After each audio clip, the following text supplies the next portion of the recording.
the moment. In this octagon, every move has consequences. Every decision carries weight. And precision decides everything.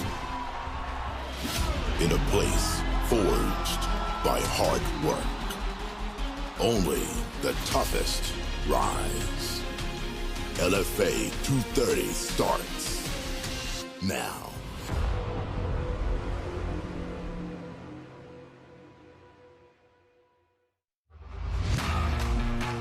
Tonight, the LFA Octagon blows into the Sooner State in Shawnee, Oklahoma for the second half of back-to-back events from two different continents. From inside the Grand Event Center in the Grand Casino Resort, this is LFA number 230. What's up, LFA Nation? Welcome to the Legacy Fighting Alliance on Vice TV. I am Ron Kruk. He, of course, is the former Strikeforce and WEC lightweight champion, Gilbert Melendez. So good to have you back in the booth, my man. And your first trip here to Shawnee, Oklahoma, of course, the home of actor Brad Pitt. So tonight, Gil, the LFA stages their version of Fight Club. Oh, what a fun fact, man. Brad Pitt from Fight Club is from here. Who would have thunk it? He'd be very proud of us because we have our LFA Fight Club tonight. Hey, remember, rule number one, don't talk about Fight Club. Okay, there you go, there we go. All right, well, there's always a special feeling when the heavyweights get the marquee fight of the night. And fight fans, that's what we will be delivering to you in the main event, when two former college athletes from two different sports will meet in our main event. A future title shot hangs in the balance when former college football player Charlie Cleveland throws down with former college wrestler Nyle Bartling. Gil, let's begin with Charlie Cleveland, who was a four-time All-American defensive end at Tiffin University, a D2 school in Ohio, and he has successfully and quickly made the transition from the gridiron to the octagon. He has won 5 of 6, and he has shown off some punching power. He has 4 first-round finishes. Yeah, well, Charlie Cleveland is an American mixed martial artist that specializes in MMA, a short time in MMA, and has made a big splash. Smooth in the LFA octagon, managing the distance, dynamite in the hands, powerful, and very good IQ, knowing the right time to close the distance, knowing the right time to kick. Yes, a short time in MMA, but man, he's dedicated a lifetime to being an optimal athlete, and it shows out there, a dedication of a life to football, and now he's transitioned to MMA. Talking about preparing for this fight, he said, it was grueling. I know I'm fighting a wrestler. Right. A lot of takedown defense against the cage, a lot of grueling grounds, working, getting off a bottom. That's the right stuff I like to hear for a guy preparing for someone like the wrestler we have. Well, that is a scary thought, that Cleveland has only been training in mixed martial arts around 18 months. The future is very bright for him. But the man who is trying to dim that light is former University of Nebraska wrestler Nyle Bartling. And he too, Gil, has successfully transitioned from his college sport to MMA. He has won 9 of 11, and he was featured on The Ultimate Fighter Season 30. He comes into this fight 100% finishing rate. He has 9 wins. He has finished his opponent 9 times, 5 of those wins coming by way of knockout, TKO, and 4 via submission. And Nyle Bartling is becoming that seasoned vet in mixed martial arts now. 9-2, an American mixed martial artist who specializes in wrestling, has a high guard, protects his chin well, is willing to strike on the feet, but loves to pressure, get into chaos, and ultimately take his opponents down, systematically pass their guards, ground and pound, and looks for that arm triangle, looks for that back finish. He knows he needs to use his wrestling. His opponent is very elusive, is gonna try to keep it on his feet. He's gonna have to weather the storm and systematically use that grappling to get his opponent down. It's gonna be a lot of fun, and there is a lot on the line here in Oklahoma. This is a heavyweight title eliminator fight between two men who can finish a fight in a flash. They have combined for 13 finishes, wow. 11 of those coming in the first round. That is our LFA 230 main event. Let's now check out the rest of the matchups here in Oklahoma. Co-main features Oklahoma's own David Wright, who will enjoy home cage advantage when he tangles with former LFA title contender and top Canadian prospect John Moore, who has won 6 of 7. Also entering the octagon tonight, is Jake Woodley, the former Oklahoma Sooner wrestler, now training at Jackson Wink, who has had his hand raised in 6 of 7 fights. He'll tangle with Shane Sobnosky Jr. Gil, some intriguing matchups tonight. What's your potential fight of the night? My potential fight of the night is Elias Rodriguez versus Nick Fields. Elias Rodriguez training with Corey Sam Hagen, man. He is slick out there, showing some salsa, flying knees, very, very slick in his striking. But his opponent, Nick Fields, is a banger, a brawler, has even done bare knuckles. I think it's a perfect recipe for some great mixed martial arts striking in the LFA octagon. Should be a lot of fun. We are set to go. This place is rocking. This is LFA number 230. And as always, the LFA fight odds are powered by DimeBit, the official sports betting site and online casino of the Legacy Fighting Alliance. Scan the QR code on the screen and get in on the action. Chris Connors is the favorite at minus 147, and the slight underdog is Finn Martin at plus 107. Now to kick off LFA number 230, here's the voice of the LFA Octagon, Mike Kendall. Ladies and gentlemen, we are live around the world tonight from the Grand Event Center inside the Grand Casino Hotel Resort here in Shawnee, Oklahoma for LFA 230, Bartling versus Cleveland. Tonight's event is presented by Monster Energy, DimeBit.com, and OnlyFans. These bouts are sanctioned under the Citizen Potawatomi Nation Athletic Commission, overseen tonight by Director Joey Miller. And now, ladies and gentlemen, to kick off tonight's event and making his way inside the LFA Octagon, Chris Connors.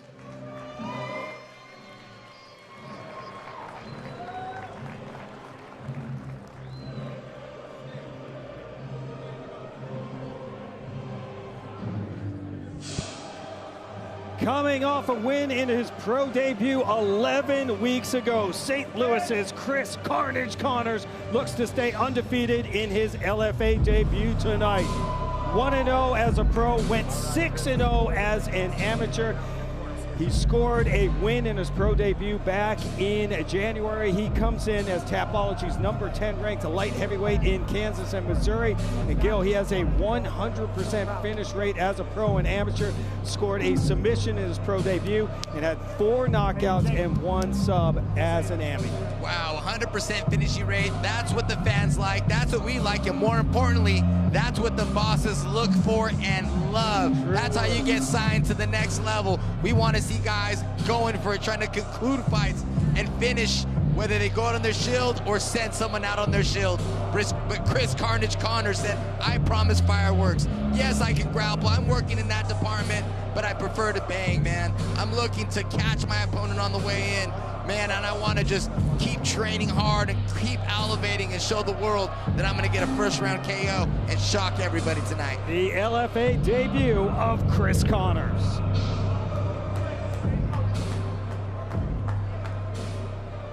His opponent now making his way to the octagon, Finn Martin.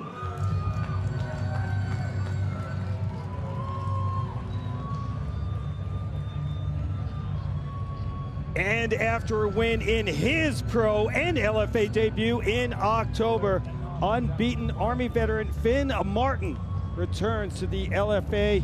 This is his first fight outside of Tennessee, lives and trains in Nashville. 1-0 as a pro. He too went 6-0 as an amateur, scored a round 1 TKO win in his pro debut. He has also won 7 in a row going back to his amateur career. Tapology's #1 ranked light heavyweight in Tennessee.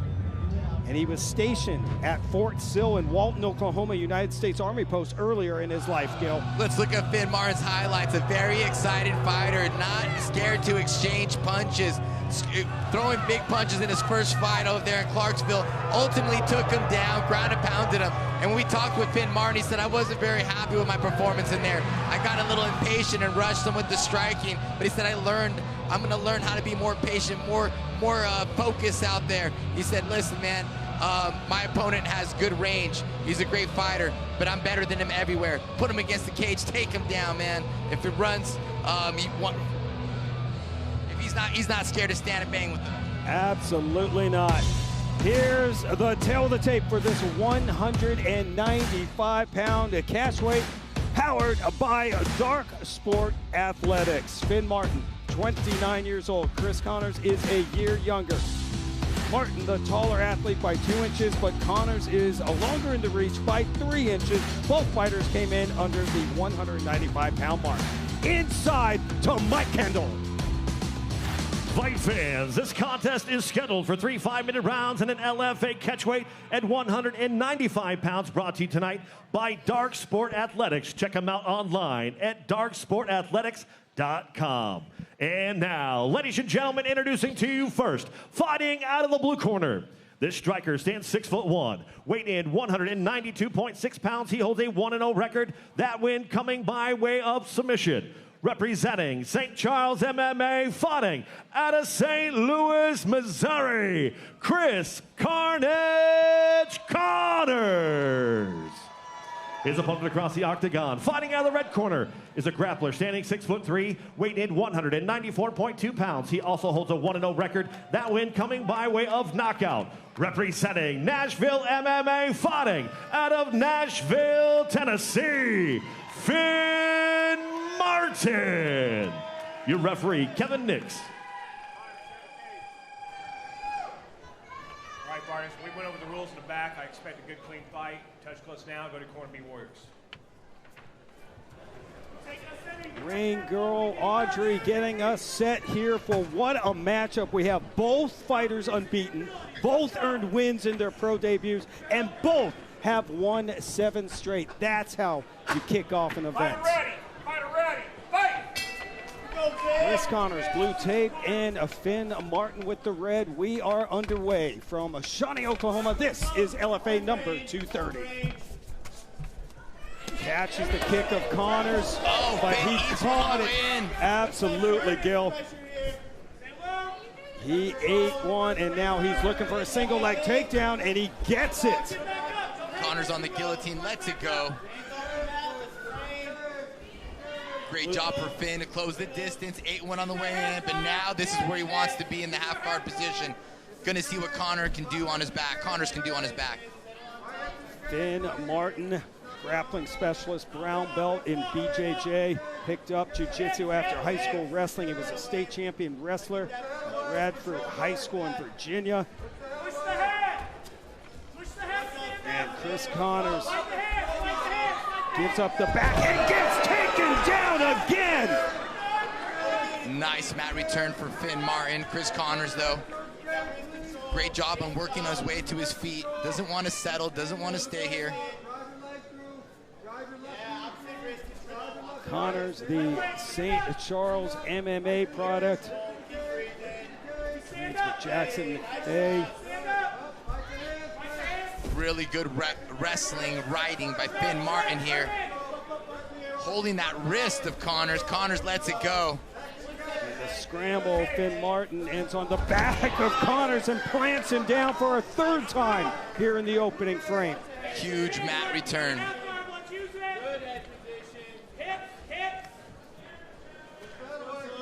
Finn Martin wasting no time here, Gil, in this opening round. Definitely not implementing his game plan. Wanted to put Connors on his heels, get him to the cage. Right. So far, really good riding by Martin. Getting a little bit of space here. Looking to land some ground and pound. Connors trying to work his way up again. He's aware of the mat return coming. Another big lift. Connors holding the head, though. Back step. Doesn't work. No. Another mat return. What I do like about Connors, though, is not settling. Get up, keep getting up. If he picks you up and drops you on your back 3 times, that's okay. 4 times, 5 times, whatever it is, don't settle there. It's a lot of energy to re-drop someone. It's a lot of energy to pick them up and slam them over and over. Nice elbow by Martin, too. Sorry. Well, Finn Martin in control early here in this catchweight matchup. Both fighters 1-0, solid amateur careers. And Finn Martin training out of Nashville MMA with Dustin Ortiz. My stat guru AJ's not here tonight, but Ortiz said that he believes he and Nashville MMA are 10-0 in the LFA. Nashville MMA and Ortiz. Ortiz, one of those coaches that continues to find some hidden talent and top prospects. Oh yeah, he says it with conviction. I know AJ's not here, but I believe Dustin. Beautiful job, Martin, flattening out with the hooks in. Letting some punches go, Gil. Yes, heavy shots being dropped by Finn Martin. Big shots! And that is all! Thank you and good night. Finn Martin drops the mic and scores himself a first-round finish. This will be his 4th finish in the opening frame. And man, did he look good. Building off his victory in his pro and LFA debut back at LFA 219 in his first fight outside of Tennessee. There he is with Coach Dustin Ortiz. Let's go indeed. What an impressive performance by the 29-year-old Gil. Finn just showing that amazing wrestling he has. Over and over, Matt returning, Chris Connors. Connors a lot of heart trying to build his base. But Finn Martin, look at this, just picking him up, dropping him to the canvas, wearing him, beating him up with his wrestling. Eventually just moving his way to mount, landing some really big punches on top here, landing on the chin of Chris Connors. Connors, man, tried his best to get up over and over, gets caught right here in the juggle. Punch after punch for Finn Martin. Man, an impressive 2-0, 2 first-round finish, but you said something, Ron. He came to enemy territory, hostile territory. He jumped on a plane, he traveled, he came out here. That's another win for him. That's new for his mixed martial arts career. Great job for Finn Martin and Coach Dustin Ortiz. Great point, Gil. Big win for Finn Martin. We'll get the official time on the other side.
Back in Shawnee, Oklahoma. What a way to kick off LFA number 230. Big win for Finn Martin. Improves to 2-0. We will now get the official time. Here's Mike Kendall. Ladies and gentlemen, your referee, Kevin Nix, calls a stop to this fight. 3 minutes, 41 seconds of the very first round, declaring you winner by TKO, Finn Martin. Well, the win streak, Gil, rolls on. 8th consecutive win, including his amateur career for Tennessee's Finn Martin, beating another unbeaten fighter. Takes the O from Chris Connors. And, man, did he look impressive tonight, Gil? Man, Finn did look impressive, imposed his will, pressed forward, got the takedown, just did what he does best. And, man, that's a big win, 2-0. Dustin Ortiz has to be proud, and an impressive performance. Great crowd, as always, here in Shawnee, Oklahoma. The first time the LFA is back here in Shawnee in 3 years. Been a minute, but another great crowd. And as always, we We have a sold-out arena. We have loud, knowledgeable fans, and we have some of the best in the mixed martial arts world, including the man joining us now, Oklahoma's own LFA alum who fought for Legacy FC, and the man, the myth, Rafael Lovato Jr., Oklahoma's own, is right here with us. Rafael, great to see you, man. Welcome back, buddy. Thank you. It's good to be here. Absolutely. I was just talking about it. You won a title with Legacy FC back in the day. I think it was back in 2016. What do you remember from that time? Oh, man, that was such a great time in my life. Just, you know, the climb, the journey, working your way up to the top, and going into the new, you know, into the new arena, and all the lessons and the experience. The time that I got to spend with my team, my coaches, it really was a special time in my life, and it's good to be back on, you know, the coaching side back here again, and be a part of another young man's rise to the top. Before we talk about the coaching side, I think we should talk about your new side quest that you did. You did some wrestling. It was super impressive to watch, and to see a mixed martial artist, a grappler, just a martial artist in general, pursue a new discipline, wrestling. Talk about that. Back to college, right? Rodney. Yeah, it was rough, you know, trying to manage wrestling practice, college classes, and run my business, teach my classes, do my training, compete, be a father. I have 3-year-old twins at home. Oh, wow. So it was a lot, but it was amazing. You know, the team was incredible. They ended up finishing 3rd place in the country as an NAIA team, Oklahoma City University. Just, you know, I couldn't resist. The opportunity came. Their heavyweight got hurt, and the coach is a good friend of mine. Actually, he's one of my black belts, and he was like, hey, did you graduate college? Could you be eligible? And I'm like, yeah, I think I could. And we made it happen. I jumped in and had a great time with the boys and got some more work, you know, got some more experience to add to the notch. And yeah, it was fun. I'm happy it's over, though. At 42 years old, right? Yes, sir. 42 years young, man. Look at this guy. He's just a young buck, man. But now let's talk about your coaching world now. You have been training with David Wright since he was just a kid at Lovato, BJJ, and MMA in Oklahoma City.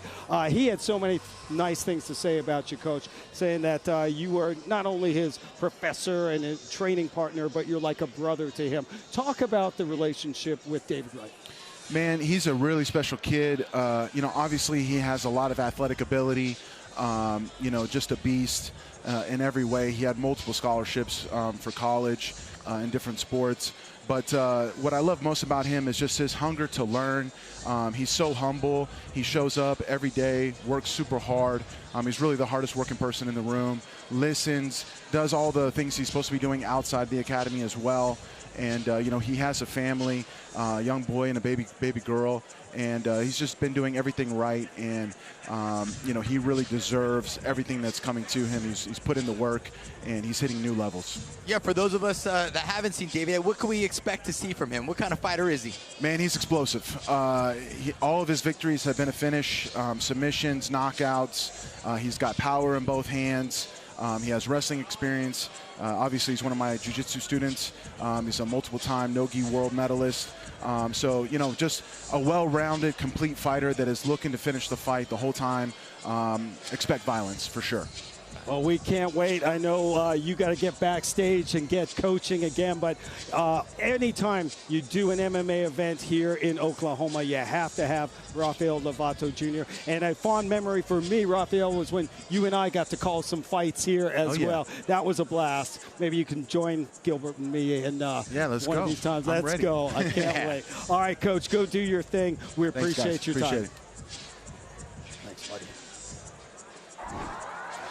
Tomorrow night, a key lightweight matchup headlines the 3rd UFC Fight Night of the year from the Meta Apex in Las Vegas, when one of my broadcast partners from Brazil, Renato Moicano, takes on Chris Duncan.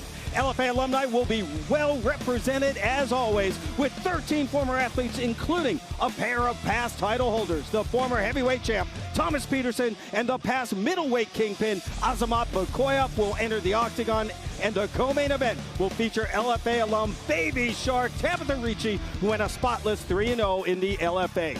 What a first quarter of the year it's been for LFA alumni who have been signed by the UFC. Here are some of the accomplishments former LFA athletes have achieved in the first 3 months of 2026. 31 total victories have already been accumulated by LFA alumni. There have been 10 LFA super fights featuring former athletes battling each other. $700,000 in performance bonuses have been awarded to LFA alumni. A total of 4 LFA athletes have been signed directly to the UFC, and 3 past LFA veterans have headlined UFC shows in 2026. Not only is the LFA helping the next generation of MMA stars get to the UFC, but they are succeeding once they arrive. Coming up next, 2 featherweights look to introduce themselves to the MMA world when Oklahoma's Nick Fields makes his LFA debut. He'll battle with Colorado's Elias Rodriguez, who looks to remain unbeaten and get on the UFC's radar. You're watching LFA 230 on Vice TV.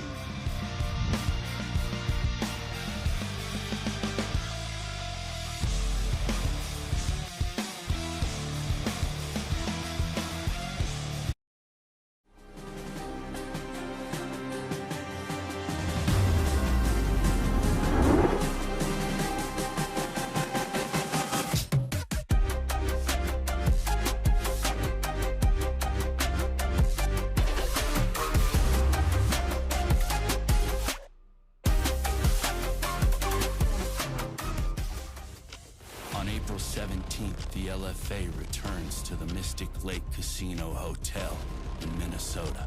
In the main event, 2 rising contenders clash in a brutal showdown as undefeated Tanner Tremblay looks to make it 7 in a row against the always dangerous Elijah Johns. The LFA returns to Minnesota. Feel the rush of the cage, the spin of pure fortune. Dimebit.com, where MMA legends clash and casino reels ignite. Bet live on every punch, every takedown, every knockout. Dive into blazing slots and high-stakes tables. This isn't luck, it's engineered adrenaline. Risk meets reward. Champions are crowned. Dimebit.com. Casino, sportsbook. Step into the fight. Visit now.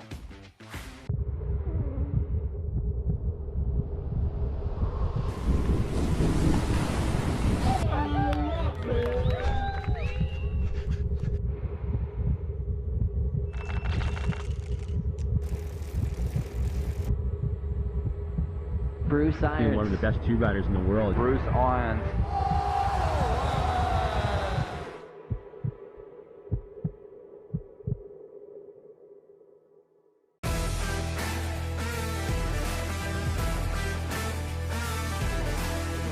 Get my counterman truck and spin a few more laps.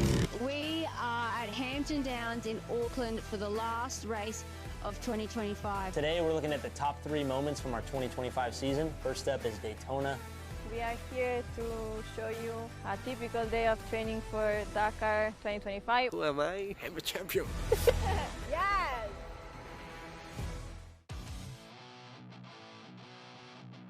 Most people think getting in fighting shape is all about brutal workouts and starving yourself. They're wrong, and I should know. World-renowned trainer of 12 UFC champions, 3-time trainer of the year. Here's my secret weapon. Bondi Pure cuts off hunger and nourishes your body. This makes cutting, leaning out, and getting into top condition easy. 45,000 success stories and counting. Try it risk-free for 90 days. Bondi Pure, it's the champion's secret to effortless weight cutting.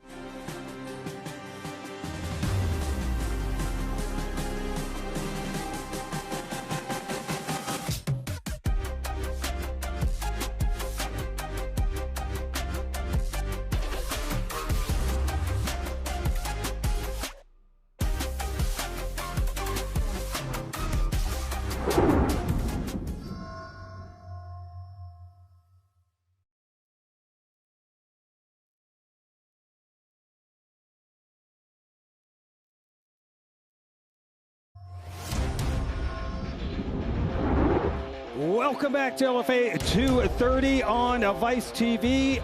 Featherweights enter the octagon next as Nick Fields meets the biggest favorite on the card, Elias Rodriguez. Here are the dime bit fight odds. Scan the QR code on the screen and get in on the action at Dime Bit Casino and Sportsbook. Rodriguez is a minus 33.33, and the comeback on the dog, and Nick Fields is plus 790. Here's Mike. Ladies and gentlemen, now making his way to the LFA octagon, Elias Rodriguez.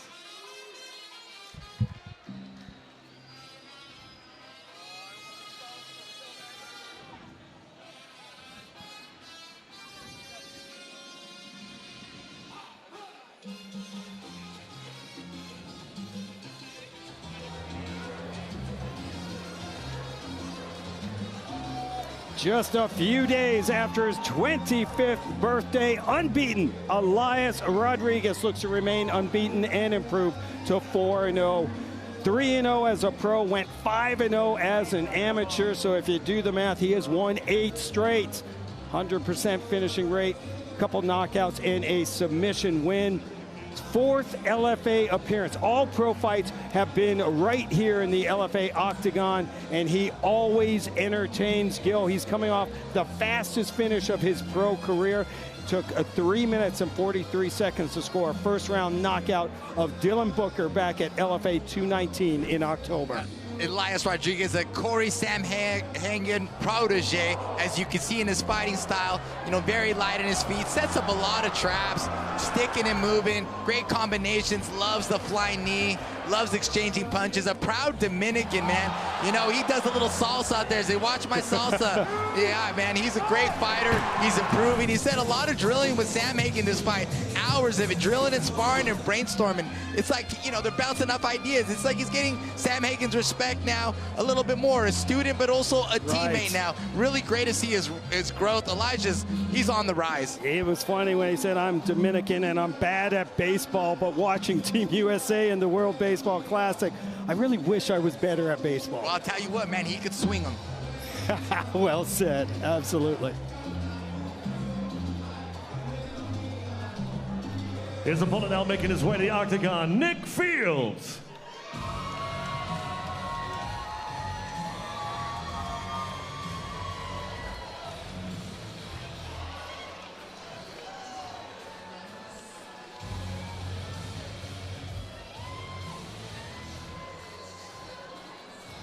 In his first fight in 14 months, Oklahoma's Nick Fields gets a tough task in his LFA debut tonight, taking on undefeated opponent.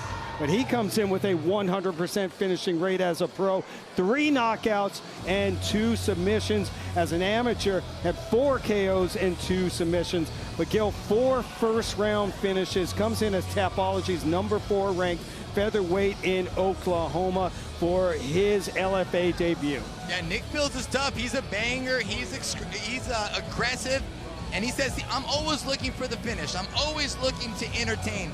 You know, he believes his experience in fighting, whether it's bare knuckle, Muay Thai, and mixed martial arts, it'll play advantage for him. Intelligent aggression, smart boxing. I'm going to be in his face. I'm going to be durable, and man, I'm going to get a 2nd round KO. No one told this man that he's an underdog tonight. Not at all. Pro Muay Thai record went 2-1, as Gil said. Amateur bare knuckle experience, said, that's not really for me. I'm gonna stick with some MMA and maybe some Muay Thai. But Nick Fields, 33 years old, training with Team Impact from Coweta, Oklahoma, originally from Tulsa. Nick Fields making his LFA debut tonight. Let's now check out the numbers and the tail of the tape, powered by a Bondi Pure. 33-year-old Nick Fields is 8 years older than Elias Rodriguez. Both athletes stand 5'9", made the contracted weight, and the 3-inch reach advantage goes the way of Rodriguez. Once again, Mike Kendall. Ladies and gentlemen, this bout is scheduled for 3 5-minute rounds in the LFA Featherweight division, brought to you tonight by Bondi Pure, the ultimate daily health and detox drink. It's a science, not a diet. Learn more at BondiPure.com. And now, ladies and gentlemen, introducing to you first, fighting out of the blue corner. This striker stands 5'9", weight in 144.8 pounds. He holds a 3-0 professional record with 2 wins, coming by way of knockout and 1 by way of submission. Representing Tiger Beetle Martial Arts, fighting out of Denver, Colorado, El Bachatero, Elias Rodriguez. His opponent across the octagon, fighting out of the red corner, is a kickboxer and jiu-jitsu style fighter standing 5'9", weight in 145 pounds. He holds a 5-3 record with 3 wins coming by way of knockout and 2 by way of submission. Representing Team Impact, fighting out of Coweta, Oklahoma, Nick Fields. Your referee, Marcio La Selva. Gentlemen, we went over the rules already today. Obey my commands all the time, protect yourself all the time. I expect a clean fight. If you want to shake hands, do it now. Back to your corners. Ring girl Kayla has got us set for the opening round of this LFA Featherweight matchup. Elias Rodriguez, the protege of Corey Sandhagen, and Nick Fields. We are underway. Elias Rodriguez with the blue tape, green trunks, and Nick Fields, he has the red tape, black shorts. Ron Kruk and Gilbert Melendez with you. 1 first-round finish for Rodriguez, 4 first-round finishes for Nick Fields. This is a tough test for Rodriguez going against the veteran Fields, Gil. Yeah, Fields has some whiskers. He's durable. He's been in some battles. He thrives on being durable and wearing people out and coming back with big bump, but he's in trouble already. He sure is. Big shots landing from Elias Rodriguez, pounding away, looking for a first-round finish, and he got it. Payment rendered. Quick work tonight by Elias Rodriguez. Man, that kid has some powerful punches, and he took it to Nick Fields right away. Wow, man. That was a great performance. Elias shows that he can be elusive. He can jab. He can control the distance. Man, but he has the hammers. He has the power. And he can finish some people right out the gate, sticking a good jab, overhand right, left hook lands. Fields doesn't know what hit him. He's covering up already. The barrage comes, the knee comes through. More hooks. Big punches, man. Beautiful jaw for Elias. Look at that, man. Just controlling it, just outclassing Fields here. Put him against the cage. Oh, look at that. Pulls the hand down. Right hand, left hook gets that through. Was slick. My goodness, Fields just had nothing for him. Different level. Biggest favorite on the card at -33.33, and Elias Rodriguez gets his salsa in and the win.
Ladies and gentlemen, your referee, Marcio La Selva, calls a stop to this fight in just 36 seconds of the very first round, declaring your winner by TKO, El Bachatero, Elias Rodriguez. Still unbeaten and still surging, Colorado's Elias Rodriguez has extended his win streak to 4 as a pro and 9 straight back to his amateur career. He is now standing by with our champ, Gilbert Melendez. Elias, beautiful performance. You made quick work of your opponent, man. Tell us how you're feeling, and it looks like everything went to plan. I'm feeling great. All glory to God. Gracias a Dios. Hey, everybody that's watching on the TV, watching at home, my parents that are here, my little brother, shout out to you, Lidan, because I always would, mess with you and practice my moves when we were a kid, but I'm feeling great. Man, every fight professionally has been in this LFA octagon. You're truly battle-tested, man. You've been fighting some of the best, man. What does it feel like fighting every fight in the LFA octagon? It's awesome, I like fighting. LFA's here, they've been taking care of me. I like fighting for LFA. I love the promotion that, the show that they put on. So it's awesome fighting for LFA. Your coach is here, Corey Samhagen, someone you work with closely, a training partner, someone you said you drilled a lot with. How has that really helped your career? It's helped me. I mean, when you're with one of the best minds in the game, literally minds, is Corey's such an intelligent guy, intelligent fighter, it's going to rub off on you. You just have to open your ears. Sometimes it's better to just shut up and listen.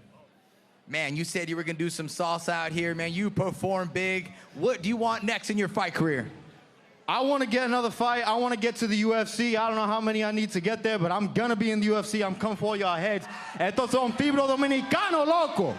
Ladies and gentlemen, give it up for your winner, Elias Rodriguez. The featherweight division has been alerted. Elias Rodriguez gets another win. That's his 9th straight when you include his amateur career. There he is with the great Corey Sandhagen and the Tiger Beetle martial arts team. He was talked about drilling with Corey. He's like, all we do is spar, we drill one-on-one, we conceptualize, and then we just figure new stuff out. And man, did he make quick work of Nick Fields, destroyed his eye, and Elias Rodriguez is now 4-0 as a pro.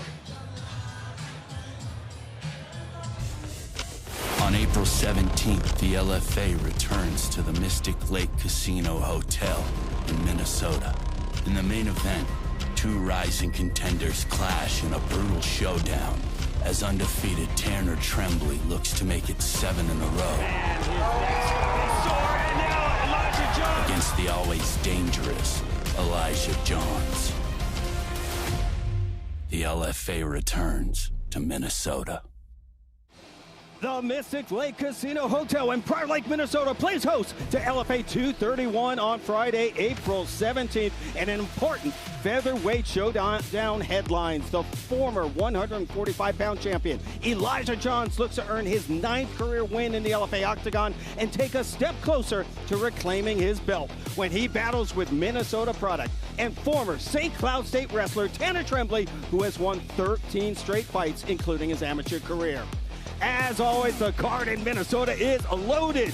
International Showcase highlights the co-main event as former title contender and top Canadian flyweight Devin Lozay returns to face Mexico's best in 11-1 Ernesto Ibarra. Also returning are lightweight standouts Steve Collins, Candace Swanson, and the U.S. debut of England's Daniel Holt. Tickets for LFA 231 and this can't-miss event are available at Ticketmaster.com. And for more information, athlete articles, and an event preview from inside LFA, follow the promotion at LFA Fighting. Plenty of more action coming your way from here in Oklahoma. Up next, it's a homecoming for former Oklahoma Sooner wrestler Jake Woodley. He returns to face 14-fight veteran Shane Sobnosky Jr. from Texas, who looks to improve to 3-0 inside the LFA octagon. Wow, you're watching LFA number 230 exclusively on Vice TV.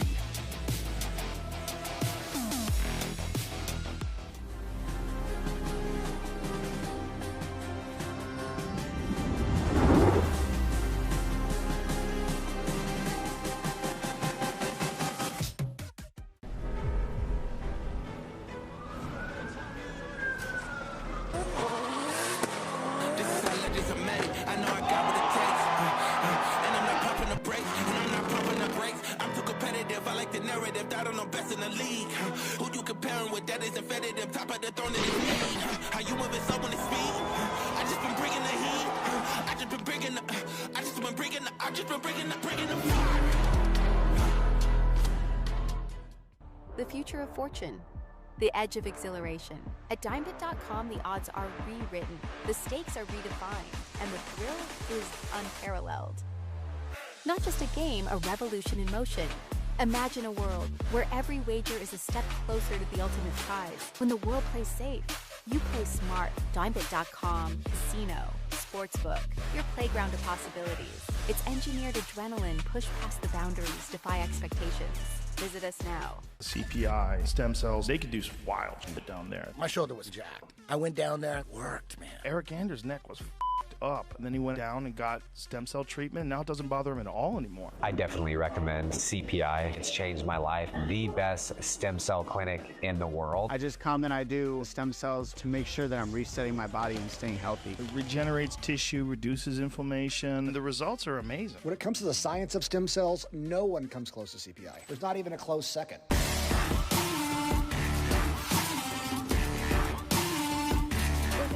A local jump spot. This is where I've learned pretty much all the tricks that I know, and I spend so much time here just to get comfortable in jumps and also just to train.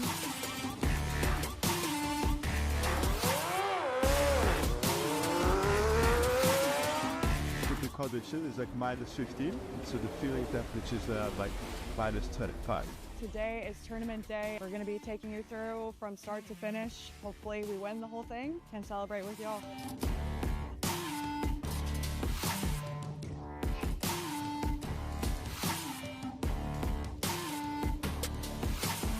The idea of the day is to help you learn what is your best swim position in a wetsuit. We now try and determine her perfect swim pace for an Ironman distance.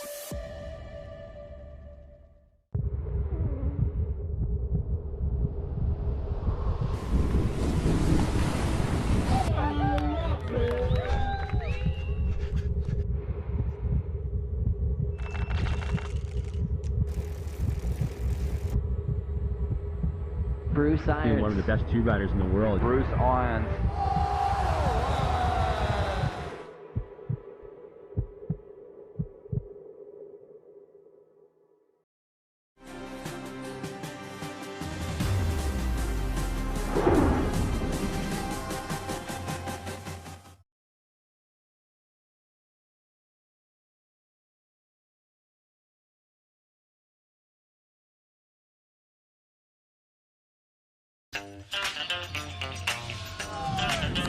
Back in Shawnee, Oklahoma, and the Oklahoma wrestling staff and wrestlers are here to support the return and homecoming of Jake Woodley. They are pumped and ready to go. Of course, shirts off. Why wouldn't you do it?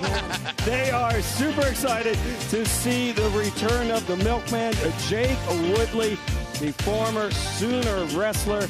It's great to have the coaching staff and the recruits here in the building as we check out the dime bit fight odds for this featherweight matchup. And Jake Woodley comes in as a big -625 favorite. And the comeback on the 34-year-old Shane Sobnosky Jr. is +359. Let's get the official fighter introductions. We go to Mike Kendall.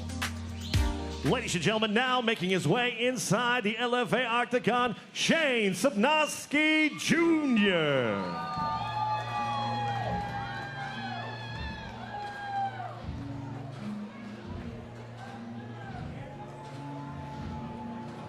In his first LFA appearance in almost 4 years, Texas's Shane Sobnosky Jr. returns looking for a much-needed win here tonight.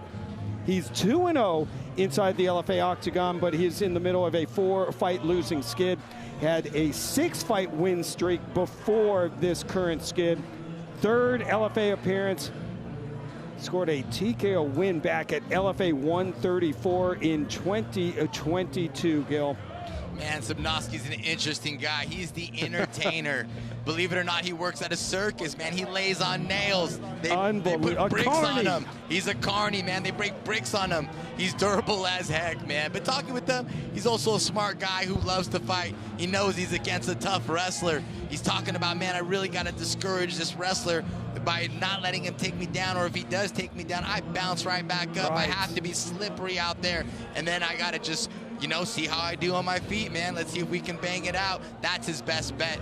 Our producer, Jamie, commented on the beard. He said, what's the beard about? He's like, well, I don't know if you noticed, but it's shaped like a W for a win, baby. Yes, it we is. all started chuckling, having a great time. Great personality by Shane. Looking forward to see what he can do out there. He has a very tough task ahead of him, Ron. Absolutely, he does, but he is a fun guy. Said it's going to be a tough weekend. I got the fight tonight against Woodley, and then, as Gil said, then I have to go lay on a bed of nails and go perform at the circus. So, very interesting individual. Glad to have Shane Sobnosky Jr. back in the LFA Octagon.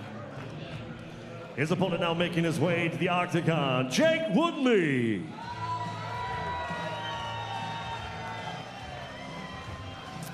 Riding back-to-back wins, former All-American wrestler from the University of Oklahoma, Jake Woodley, returns to the state for the first time as an MMA fighter tonight. Undefeated since joining Jackson Wink MMA. There's Mike Winklejohn and head coach Yoda, Greg Jackson. This is the first time, Gil, that he's had both Winklejohn and Jackson in his corner. When we asked him about it, he's like, you know what, I'm super excited to have them here. It just shows they see promise in my future. Yeah, you said it, man. They're here because they see promise, man. And Jake Woodley is a tank out there.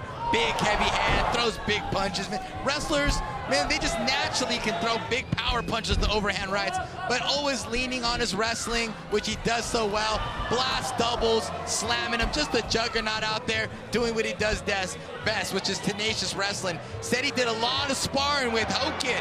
Our LFA veteran out there. He said, I go heads up sparring.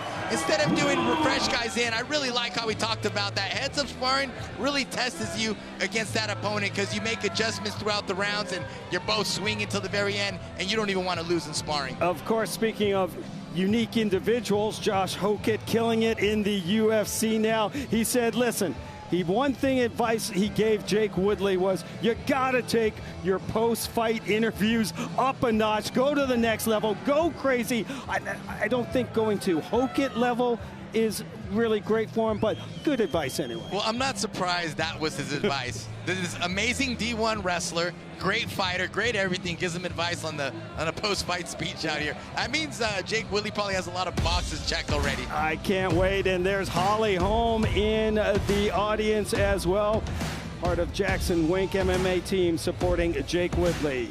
Here are the numbers and the tale of the tape, powered by OnlyFans. Young gun Jake Woodley is 26, and Shane Sobnosky Jr. is 8 years his elder. Sobnosky is an inch taller, and Woodley 2.5 inches longer in the arms. Both middleweights made the contracted weight. Back inside to Mike Kendall. Ladies and gentlemen, this is the LFA 230 featured bout of the evening. Scheduled for 3 5-minute rounds in the LFA middleweight division, brought to you tonight by OnlyFans, where creators earn. And now, introducing to you first, fighting out of the blue corner. This freestyle fighter stands 6'1", weight in 185.4 pounds. He holds an 8-6 professional record with 5 wins coming by way of knockout. Representing Harbinger Grappling and Spar Houston Fighting out of Santa Fe, Texas, Shane the Entertainer Sobnosky Jr. His opponent across the octagon, fighting out of the red corner, is a former Oklahoma Sooner wrestler standing 6 foot tall. Weighed in 186 pounds, he holds a 6-1 record, with 2 wins coming by way of knockout and 1 by way of submission. Representing Jackson Wink MMA, fighting out of Albuquerque, New Mexico, Jake the Milkman Woodley. Your referee, Kevin Nix.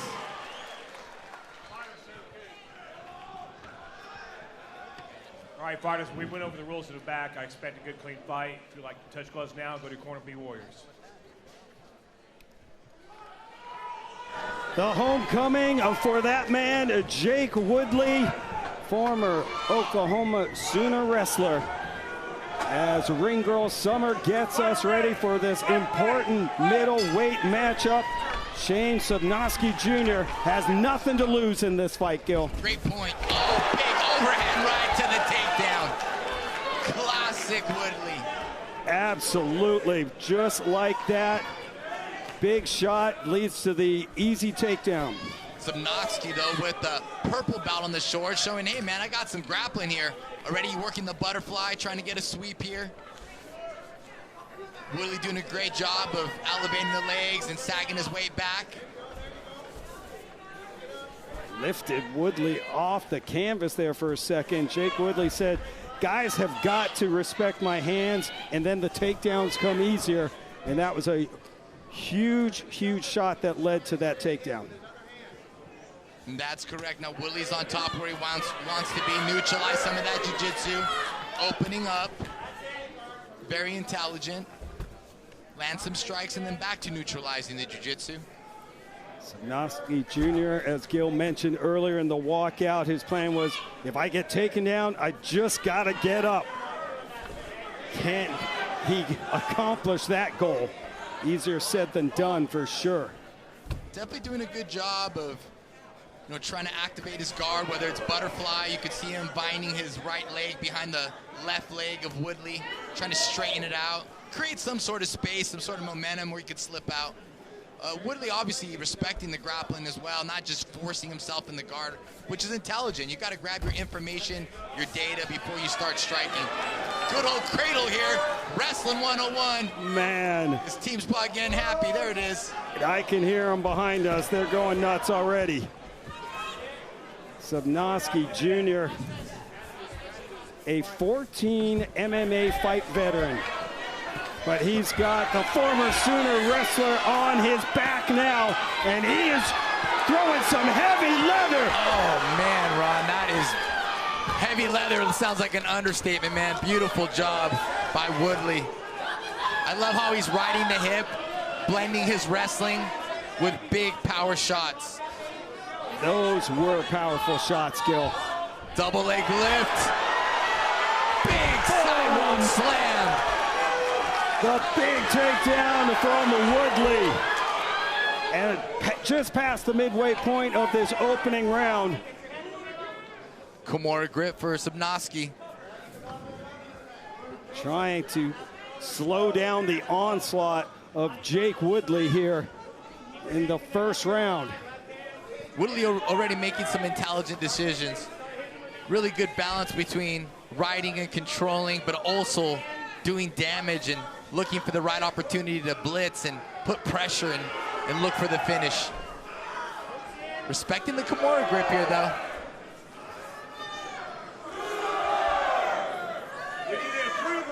Got some chants in the crowd. I'm not too sure what they're saying. It's an Oklahoma thing. The Sooner thing for sure. Oh, Kimura grip, wow, keeping him alive. What a scramble. And now Woodley operating inside the guard of Sobnosky Jr. Just missed. Another big strike. I can hear Greg Jackson saying, let's let those hands go now, Jake. But Sobnosky Jr. hanging in there. Yeah, doing a great job, right? That's a tough task on top of you right there, dealing with that weight. Man, for sure. Oh, what a strike. Hits the target from Jake Woodley. And Sobnosky Jr. struggling to get up, and the big Jake Woodley not letting him go. Now on the back, Sobnosky Jr.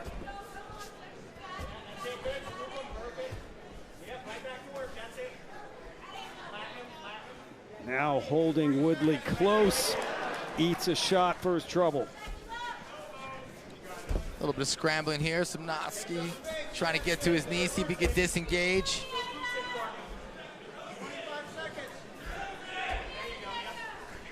mean, and the confidence of Shane Sobnosky Jr. of maybe surviving this first round might be a key here in the second. But those short, sharp shots being delivered by Jake Woodley. Teeing off with 5 seconds to go. Can Sobnosky Jr. hang on? He did. And he does. And Jake Woodley walks back over to his corner to talk to Greg Jackson and Mike Winklejohn. The first time he's had both men in his corner as we check out the highlights here in the opening round. Big overhand right, steps forward with the rear leg, blast double, forehead in the chest, made his Oklahoma teammates proud, and beautiful mixed martial arts. Look at that left hand grabbing the hip of Sobnosky, and then the right hand letting him go. Punch after punch, mixing that wrestling riding with that MMA ground and pound. And look at this slam. Beautiful sidewalk slam, we'll call that. Right to the side, lands a side mount. Sobnosky, though, man, finding a way to stay alive, binding his legs in, hiding his chin, but not without taking some solid, big hammer punches from Woodley. We will move on to round number 2. 26-year-old Jake Woodley, originally from Pittsburgh, Pennsylvania, moved out to California, and once again, the big punch leads to the takedown. Yeah, beautiful level change. Woodley has to take it when it's there, right? Sobnosky should have led with some footwork, moving around, got lured right in, took the bait. Now he's back where he was with the Iowa ride, some punches. Oh, man. Oh, I mean, Woodley throws some heavy shots.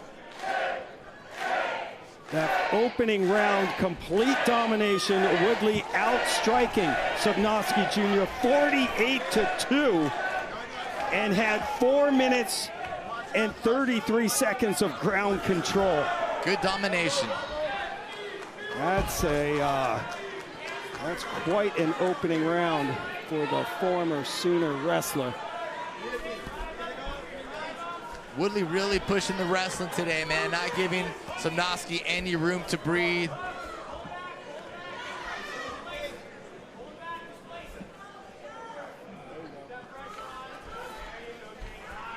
Sobnosky back up on his feet. We will see for how long. Referee Kevin Nix warning him about grabbing the fence. Face of Sobnosky Jr. showing a little bit of damage, and there's the takedown again from Jake Woodley. Woodley slowly chopping down that tree. Now in the mount position. Sobnosky running off the cage. Nice way to stay alive. 2 knockout victories out of his 6 wins for Woodley.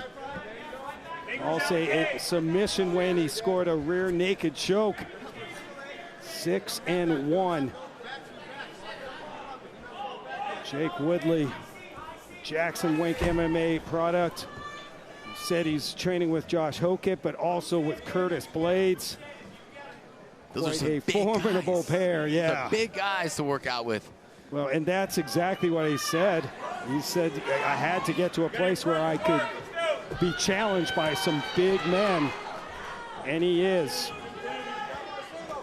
Woodley doing a lot of work holding Sobnosky. It's a lot of energy holding him. Sobnosky trying to get warm if he can just defend one takedown, man. Sprawling and defending so far, but not out of the grip. And Woodley keeps him in his world. Game effort right now by Shane Sobnosky Jr. Definitely a game effort, man. Staying alive, valiant effort, keeps working up to his feet. Minimal damage, though he's taking a lot, it's minimal. Woodley like a dog on a bone. Looking for that single leg takedown, but Sobnosky Jr.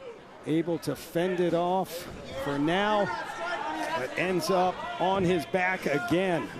I'll tell you what, man, wrestling for 15 minutes straight is a lot of energy, takedown after takedown. You know, and you tech a fighter, I mean, you tech a wrestler, you pin a wrestler, but man, there's no stop here until you finish him or submit him or knock him out. A lot of work by Woodley.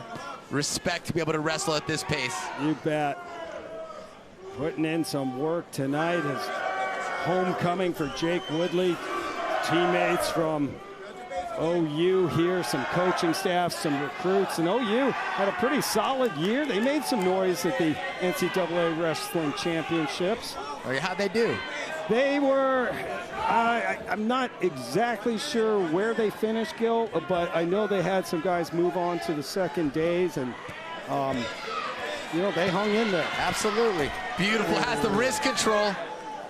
Man, Sobnosky Jr. eating some shots to the side of the head, and the dominance continues.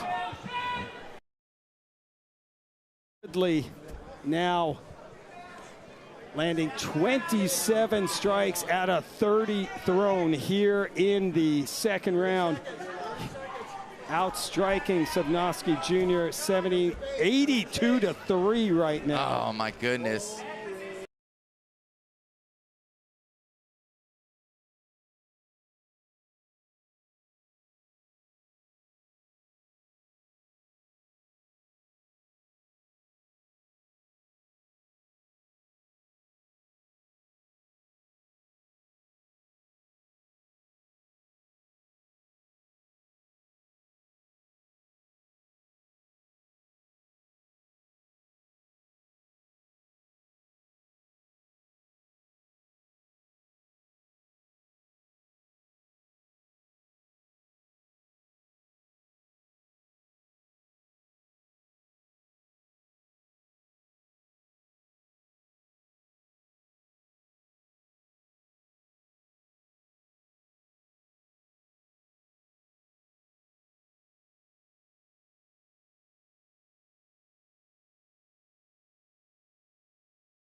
Beautiful job by Jake Woodley. Just this high-level Ohio wrestling. Rolling to a knee bar, Sobnosky.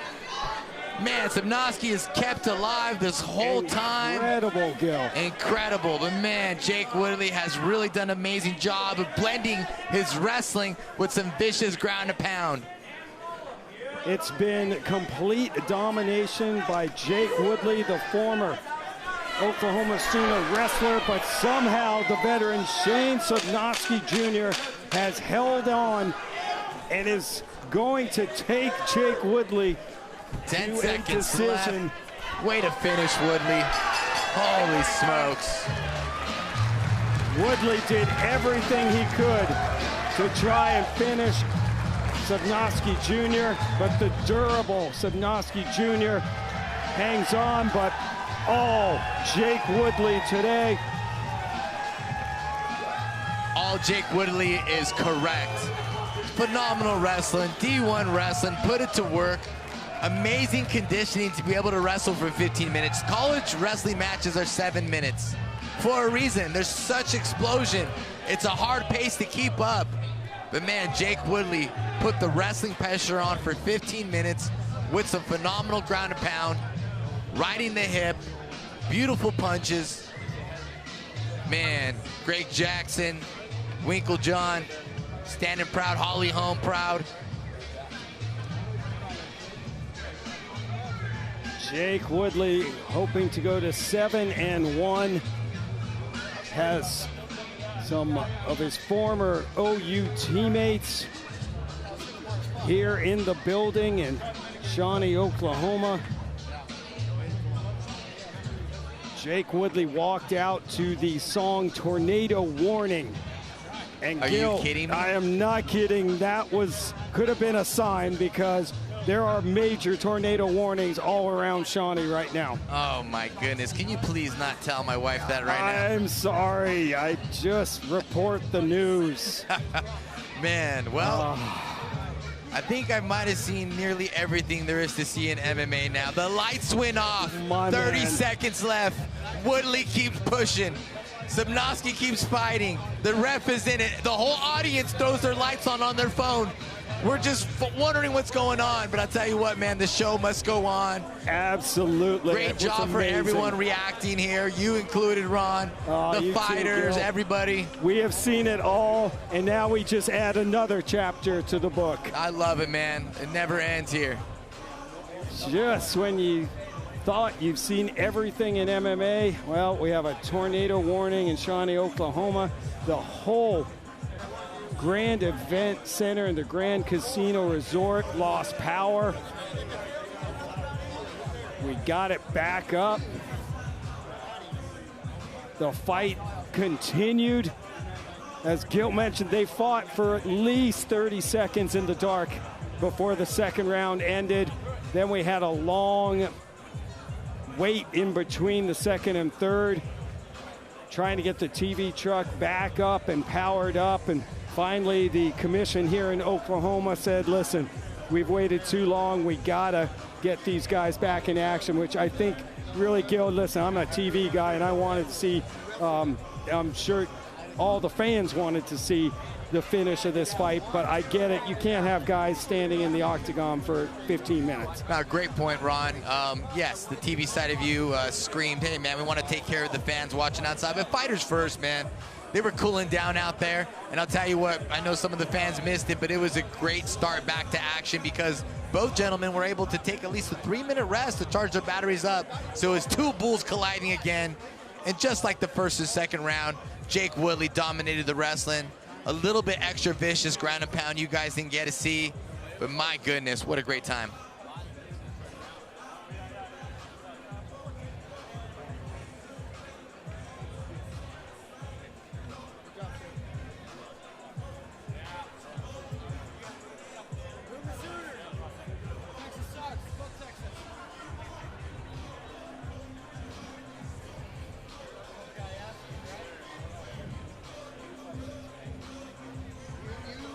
Beat our game plan. Yeah. I'll try to get in your head.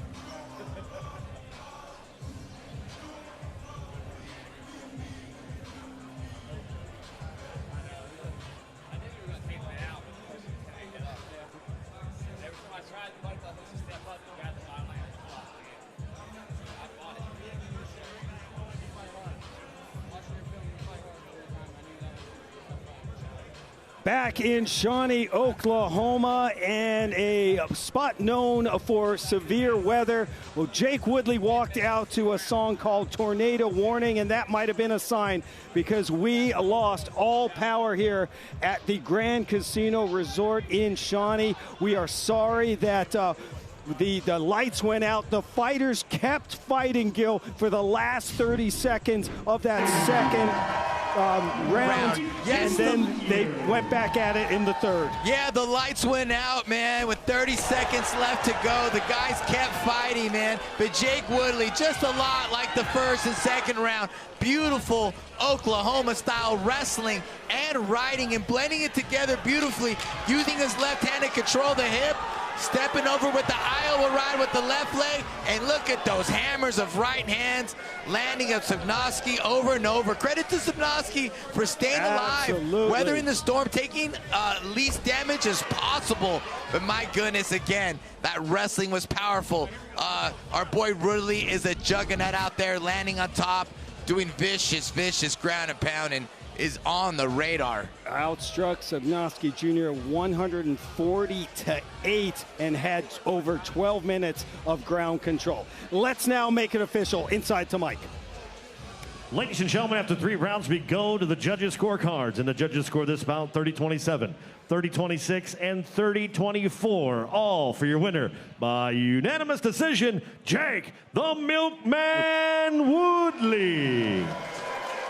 Make it back-to-back-to-back wins for the former All-American wrestler from the University of Oklahoma, Jake Woodley. He has now won 7 of 8 and really makes a strong statement why he should be next for middleweight champ Joe Cropscott. There he is with his Jackson Wink MMA coaching staff, Greg Jackson and Mike Winklejohn. LFA number 230 rolls on after this.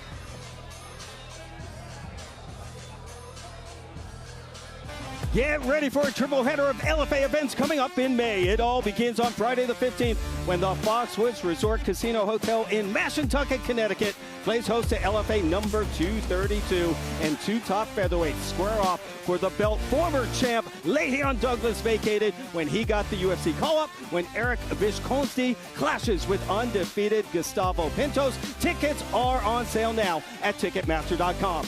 Then on Friday, May 22nd, the Seneca Allegheny Casino in Salamanca, New York, hosts LFA 233. The welterweight strap hangs in the balance when champion Jonathan Piersma defends his strap for the first time against American top team product Martin Camillo.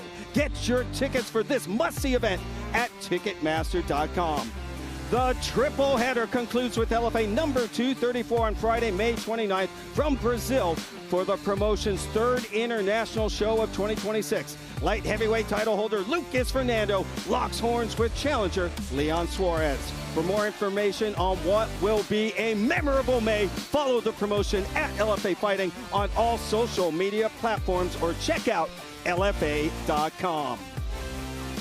Quick timeout, and then the smoke. Oklahoma's own David Wright strives for his 6th consecutive victory when he battles with the former LFA middleweight title challenger John Moore from Canada, who tries to get a rebound win tonight. Just a little MMA for your viewing pleasure, exclusively here on Vice TV.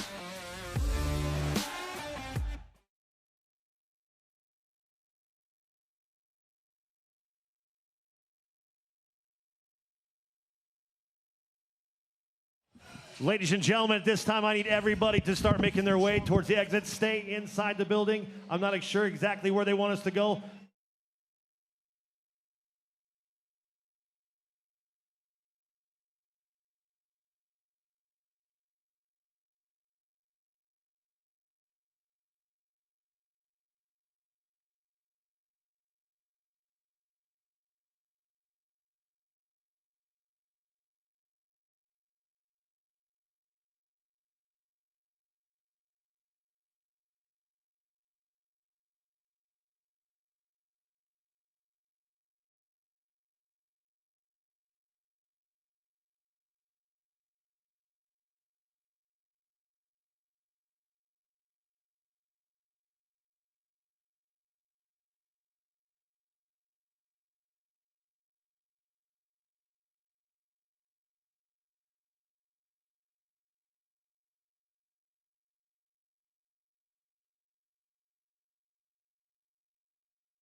are back live on Vice TV and LFA number 230. The Riders on the Storm with you, Ron Kruk and Gilbert Melendez, as the show must go on, Gil.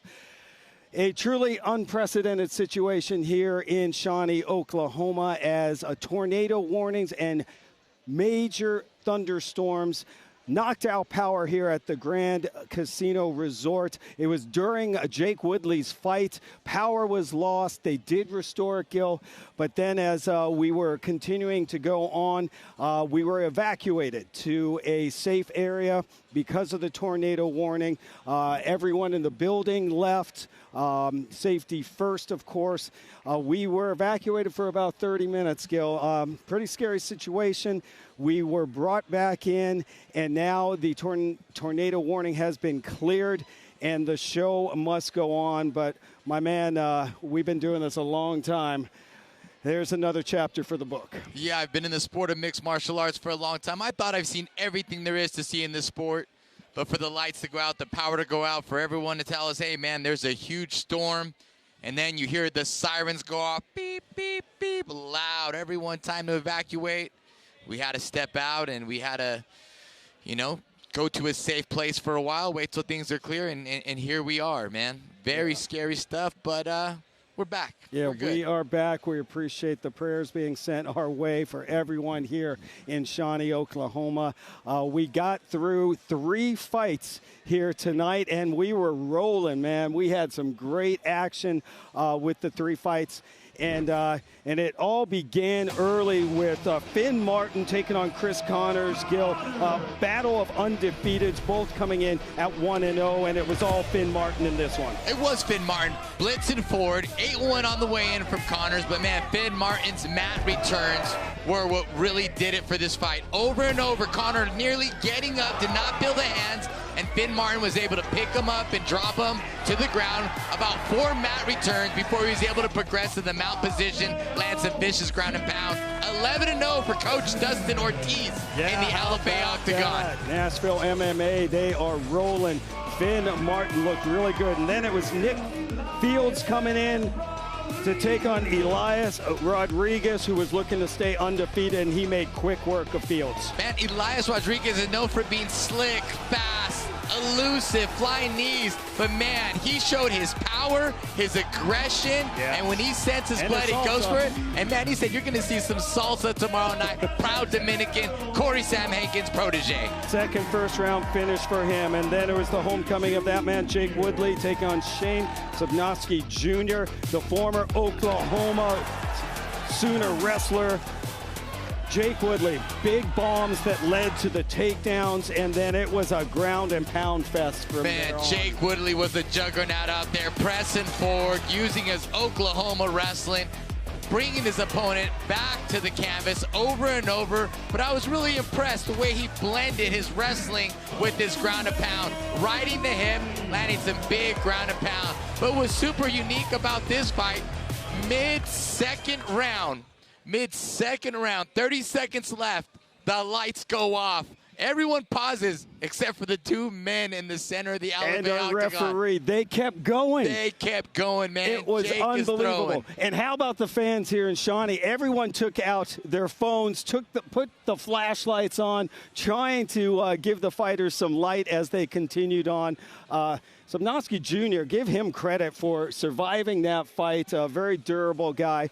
But then we had a long delay, and that was pretty crazy, Gil, because the fighters were still in the octagon. The delay probably went about 20 minutes between the second and third. I can only imagine what was going through their minds. I mean, it was very tough for them, and we actually had to go through with the 3rd round. We wanted to stop for the audience. We wanted to take care of our fans out there, but we thought about the fighters first. At least the commission did. Yes. They allowed them to go through with the 3rd round. Man, they fought through it. Everyone watched. They put on a great show. Again, Woodley showing that superb wrestling, that juggernaut style, overhand right to the take, a vicious ground and pound, looking like Fedor Emelianenko with that ground and pound out there, was able to get the W. And man, way to hold composure with I mean, nothing like this has ever happened, man. No. Woodley didn't phase him at all, man. Not at all. In fact, we saw him with the beer. Yeah. The beer in the back over there, man. Relax. We were all jealous. Not a way to go out. Not a bad way to go out, man. No, not at all. Celebrating the win with his Jackson Wink team here. Crazy. He was lights out, really, is how I would describe it. Oh, geez, probably too soon for that. But as we get ready, we still have the co-main event coming up and the main event. And what a main event it is. Heavyweight action between two former college athletes in Charlie Cleveland and, of course, Nyle Bartling. Bartling, the University of Nebraska wrestler, and Charlie Cleveland, he played Division II of football. Let's start with Cleveland. This man has only been training for 18 months, Gil. He's won 5 of 6, and he is a powerful puncher. Yeah, Cleveland is a complete mixed martial artist. I would say his foundation is MMA. As you can see, he has very good mixed martial arts IQ already, managing the distance intelligently, finding the right time to strike, big hammer fists, and big kicks out there. Though he's only been in MMA for a short amount of time, he's dedicated his life to being an optimal athlete, and that's what he did. He pursued his he pursued his football career, 4-time All-American. When that door closed, he opened a new one of MMA, and it's like he's been preparing for this moment his whole life. And man, he's really made a splash in the mixed martial arts scene. Well, hoping to derail the Cleveland hype train is Bartling, the former University of Nebraska wrestler. He has easily transitioned from his college sport to the octagon behind us. He's won 9 of 11, and he is a finisher, Gil. 9 victories.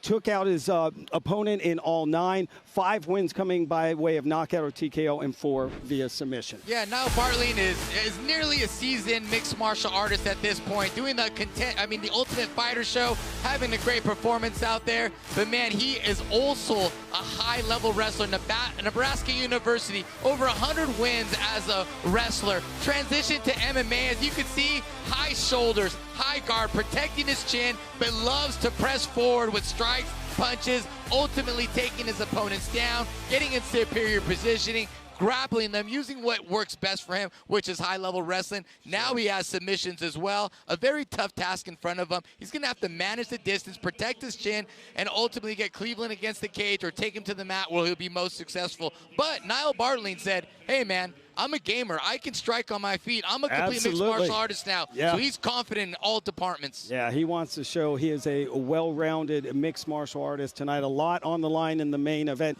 This is basically a heavyweight title eliminator fight. Next for the winner could be a shot at the champion. Well, we still have the co-main event coming up too, as David Wright, Oklahoma City product, who trains with the great Rafael Lovato Jr., coming in to take on the LFA former title challenger John Moore, looking for a rebound fight tonight, and it doesn't get any closer to that. We got to pick them in our co-main event.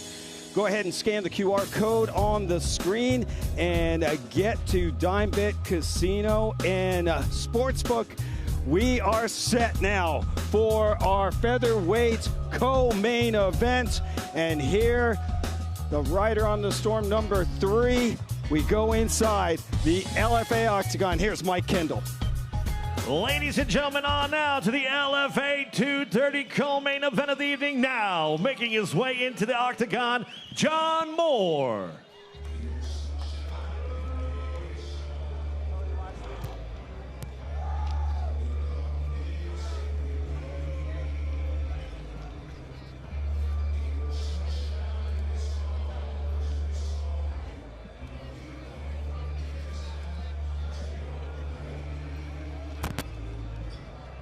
Well, after suffering his first loss as a pro in August, former LFA middleweight title challenger John Moore traveling down from Canada, looking for a bounce-back win tonight. He lost via KO to our former champ, David Alakferdiev, at LFA 214. You know, Gil, we asked him, what did you take away from that first professional loss? Nobody goes undefeated in this sport. And he said, you know what?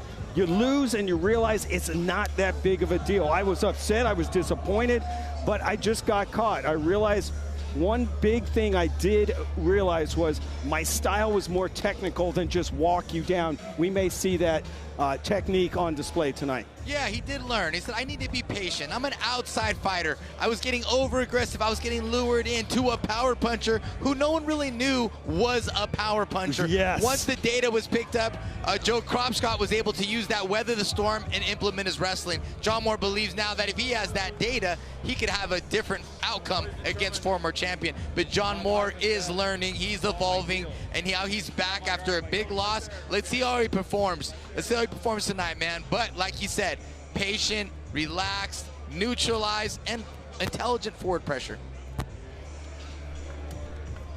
His opponent now making his way to the octagon, David Wright.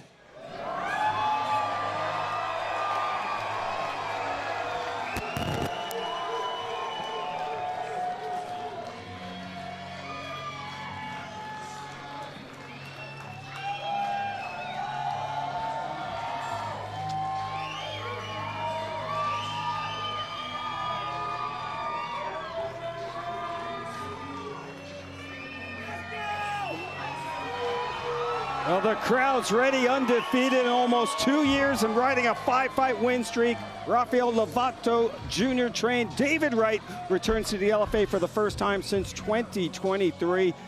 This has been an incredible turnaround. Lost his first 2 pro fights before. He has reeled off 5 consecutive wins. You know, we talked about that struggle. There he is with Rafael Lovato Jr. He said, listen, I had big time success and fast wins as an amateur, but then things changed quickly. When I was a pro, I was inexperienced becoming a pro, and I learned a lot, and he credits Lovato Jr. for this 5-fight win streak, Gil. Yeah, he said Lovato lifted him up. He said, this is the fight game. We have to keep on going and persevere, and after 2 losses, one can question their MMA career, but not Wright. He has turned it around, and he's rallied 5 straight wins. And he said, you know what, I've always had the skill to fight.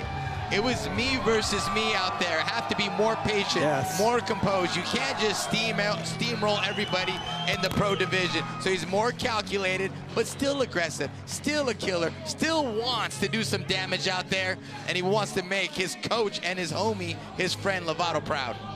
Co-main event time, and here are the numbers, the tail of the tape, powered by DimeBet, the official betting partner and online casino of the LFA.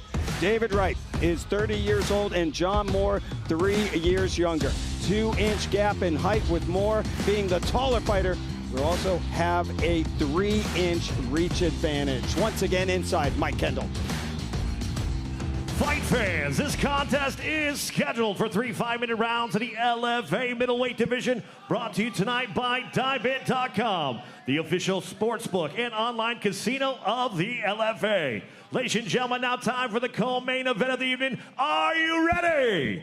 Introducing first, fighting out of the blue corner, this mixed martial artist stands 6'2", weighted 184.6 pounds. He holds a 6-1 professional record with 3 wins coming by way of knockout.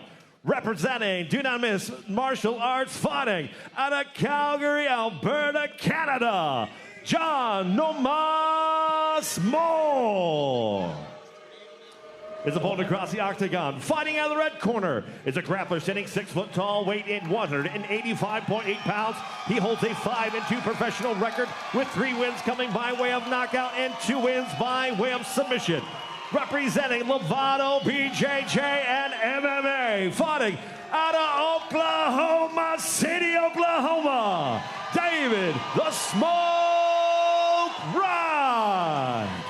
Your referee in charge of the co-main, Marcio La Selva.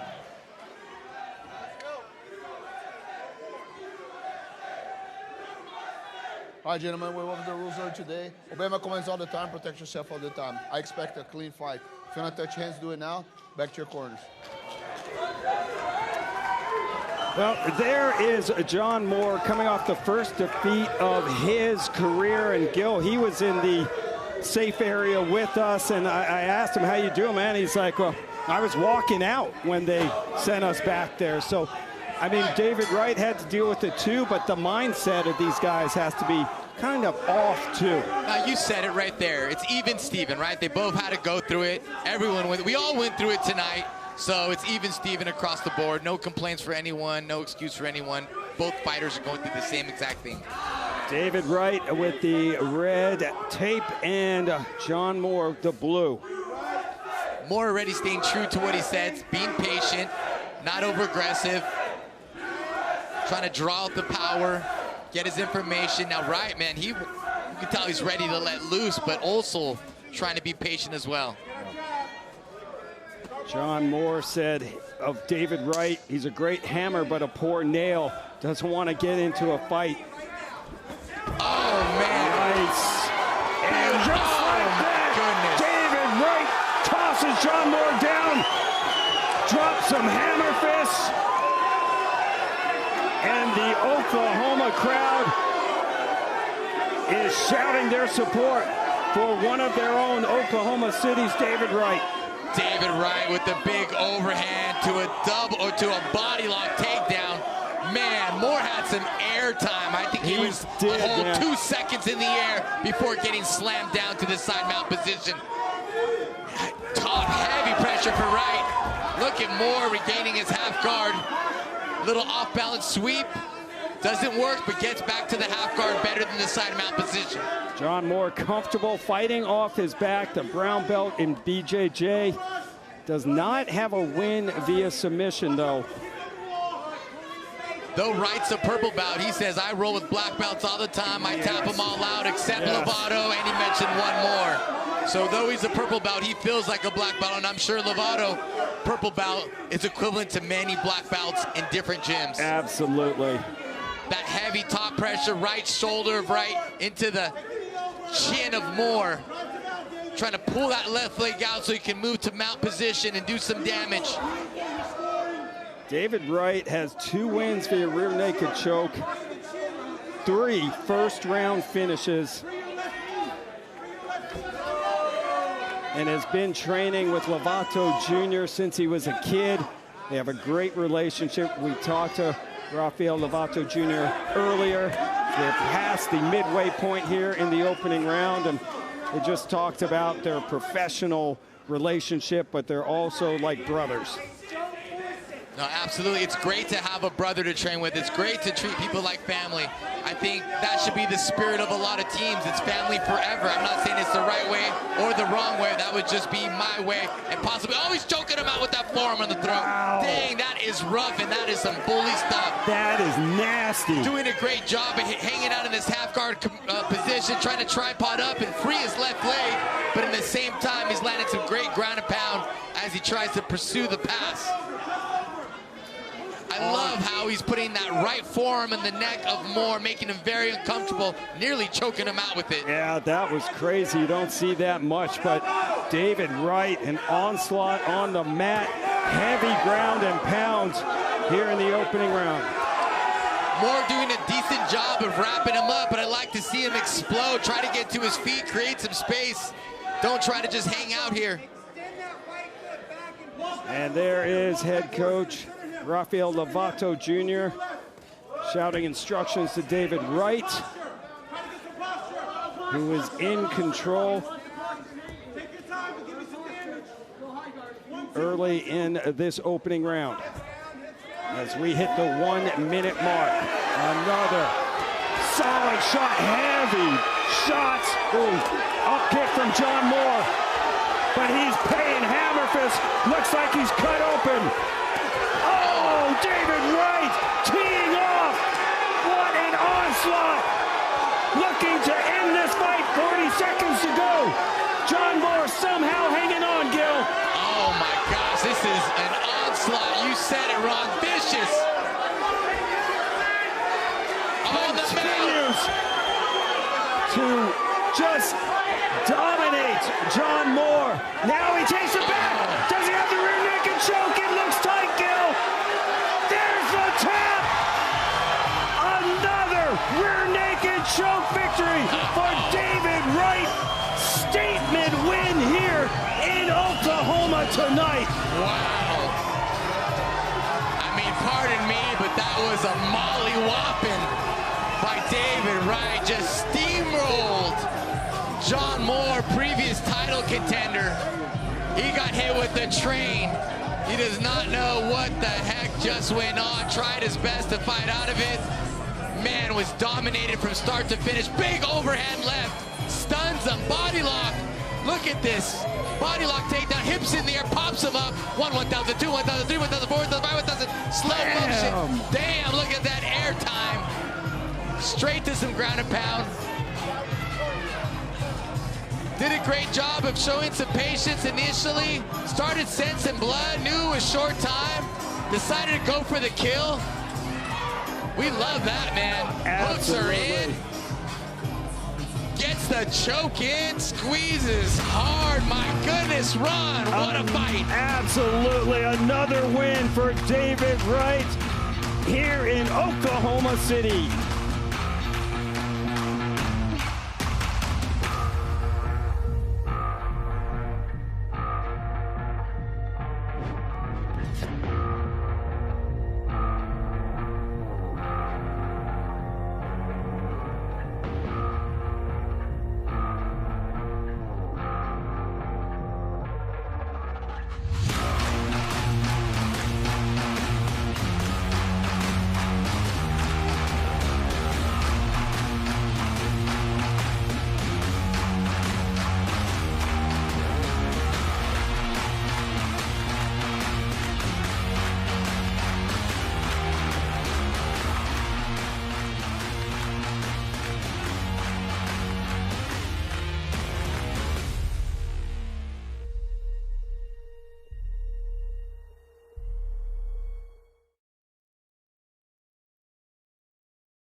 Ladies and gentlemen, your referee, Marcio La Selva, calls a stop to this fight. 4 minutes, 43 seconds of the very first round, declaring your winner by tap out in a rear naked choke, David the Smoke Wright. The Oklahoma Smoke Show continues. David Wright extends an already impressive run to 6 consecutive wins over 2 years. David Wright is with Gilbert Melendez. David, congratulations. Man, what a performance. We went through a lot. The lights went out. We had a storm. You had 300 fans out here for you, but you wanted to fight. How are you feeling? Man, I feel great. I'm blessed, man, just to be here, just to have this kind of support system. This is what it's all about. You can be the best in the world, but with no support system, it means nothing. So I want to thank my support system, and that's everybody that's here. Families, friends, coaches, teammates, professors, and everybody. Man, you really steamrolled your opponent from start to finish. It seems like you just put tons of punishment on him. What do you all of that work towards? Man, I owe it all to my team, you know, and my family back home, and everybody else. But I mean, I owe it to myself as well, because I was in day out when nobody's seen, you know what I'm saying? Blood, sweat, and tears. I'm here. What do you want next in your career? Man, next in my career, that's easy. This man right here fought for the belt. He didn't win. I think I should fight for the belt. I'm 6-2 with 6 straight finishes. All finishes. Let's go. Can I say one more thing?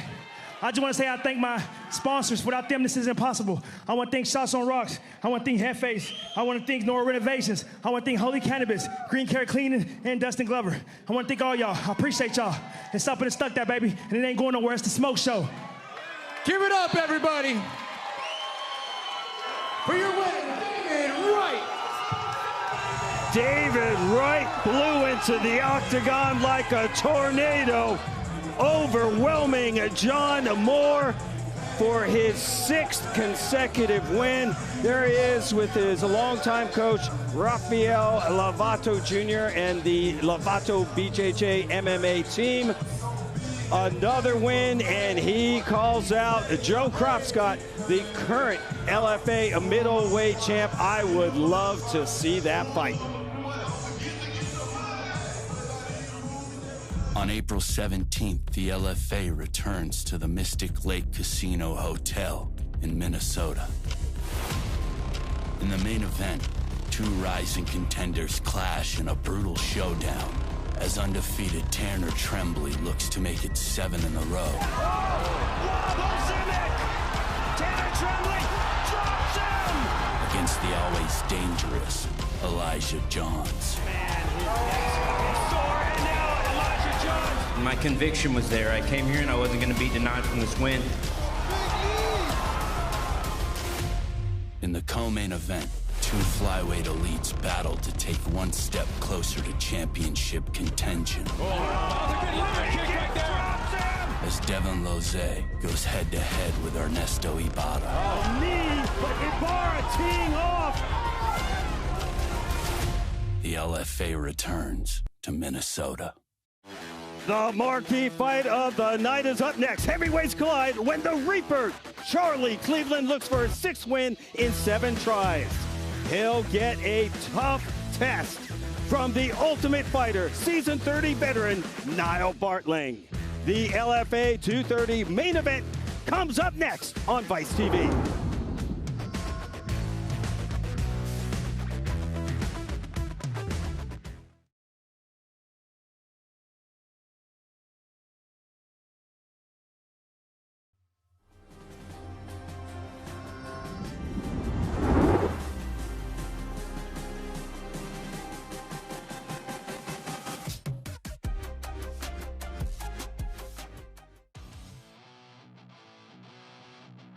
Most people think getting in fighting shape is all about brutal workouts and starving yourself. They're wrong, and I should know. World-renowned trainer of 12 UFC champions, 3-time trainer of the year.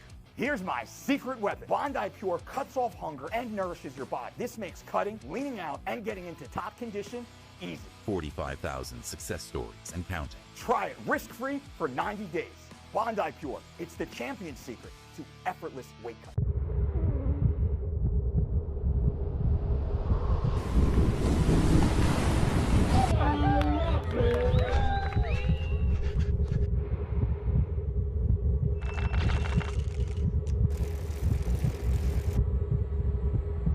Bruce Irons. One of the best tube riders in the world. Bruce Irons.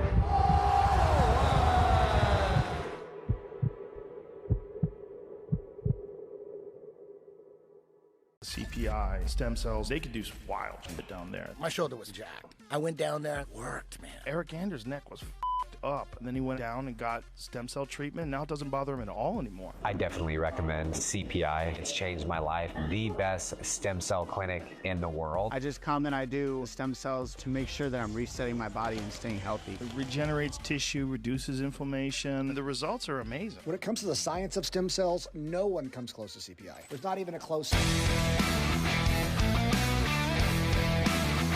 They're going to do some striking, some development on technique. We are going to have a great sesh today with the crew. I'm super excited.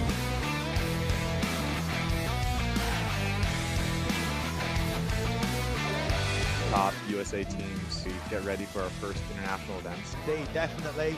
As Haycox now looks to attack the knee. Oh, he's got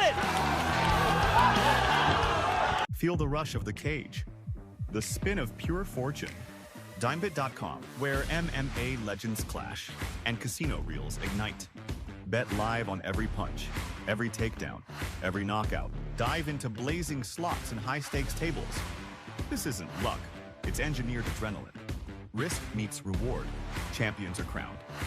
Dimebit.com. Casino, sportsbook. Step into the fight. Visit now.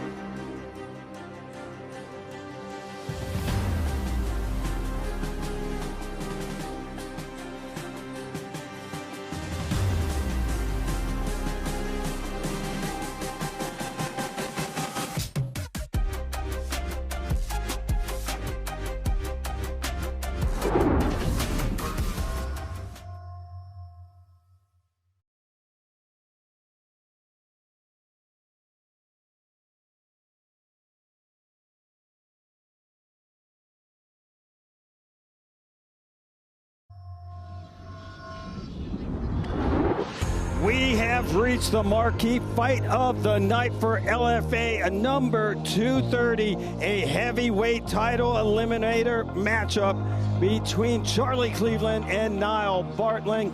Last chance to scan the QR code on the screen and get to Dimebit Casino and a sportsbook. There are the closing odds, and Bartling making his LFA debut tonight is the slight favorite at -141. The comeback on the slight dog. Charlie Cleveland is +102. Now let's meet the two heavyweights clashing in tonight's main event.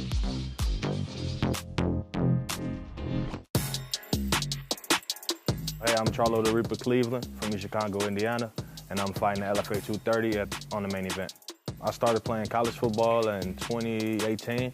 I played defensive end for Tiffin University. That's a D2 in Northwest Ohio. All-American about 3 times, won 4 Defensive Lineman of the Year awards. I broke the sack record and the TFL record, so I had a pretty good collegiate career. I hope to showcase my power, my speed, my takedown defense, and just an overall well-rounded MMA game. I'm Nyle Bartling. I'm fighting in the LFA 230 main event tonight. I started wrestling growing up when I was 4 years old out of a small little town's mat club. Then I went on to high school to become a state champion. And then collegiately, I was recruited right out of high school to the Ohio State University. I transferred home and I wrestled for Nebraska for the remaining of my career. Being in a Division I room got to me where you come to these fights, it doesn't seem like you have as much pressure on you because you've been in the moment before with superior athletes. I'm hoping to get a call up to the UFC and just keep chipping away at these one win at a time and keep chasing the dream. Ladies and gentlemen, now making his way to the LFA Octagon, Charlie Cleveland.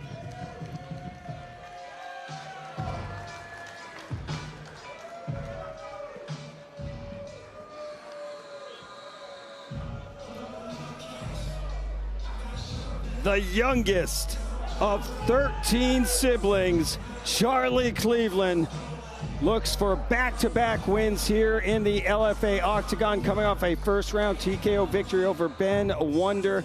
You saw the feature, and he talked about his really incredible 4-time All-American career. Tiffin University in Ohio. The Dragons, of course, spoke about how the crossover going from football to MMA, said powerful hips, cutting angles. I learned it all, and it has helped me in my MMA career. We also want to wish his dad, Keith Cleveland, the All-American wrestler in Chicago, happy birthday. It was his birthday on April Fool's Day. And now his son, Charlie the Reaper Cleveland, looking for back-to-back wins here in the LFA.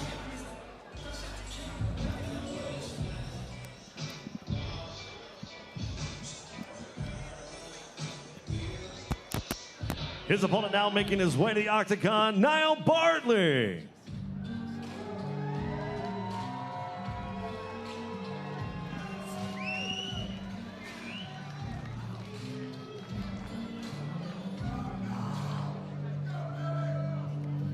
Winner of 3 straight himself.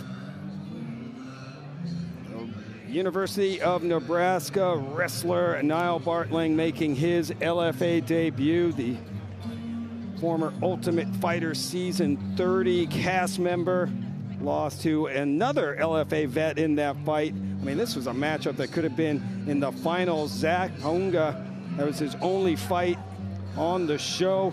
Gil, 100% finishing rate, as we said, and he has 7 first-round finishes. Yeah, Nyle Bartling has really put it together, man, becoming a seasoned vet. You know, knows he has a very tough task ahead of him. And he's just focused on being, you know, calm himself, you know, and just really wants to keep the guard up, wants to put him against the cage, and wants to take him down. That's what he does best. He knows his opponent is powerful. He knows he's explosive. So, but listen, I'm a top wrestler athlete. This is wrestling, not football.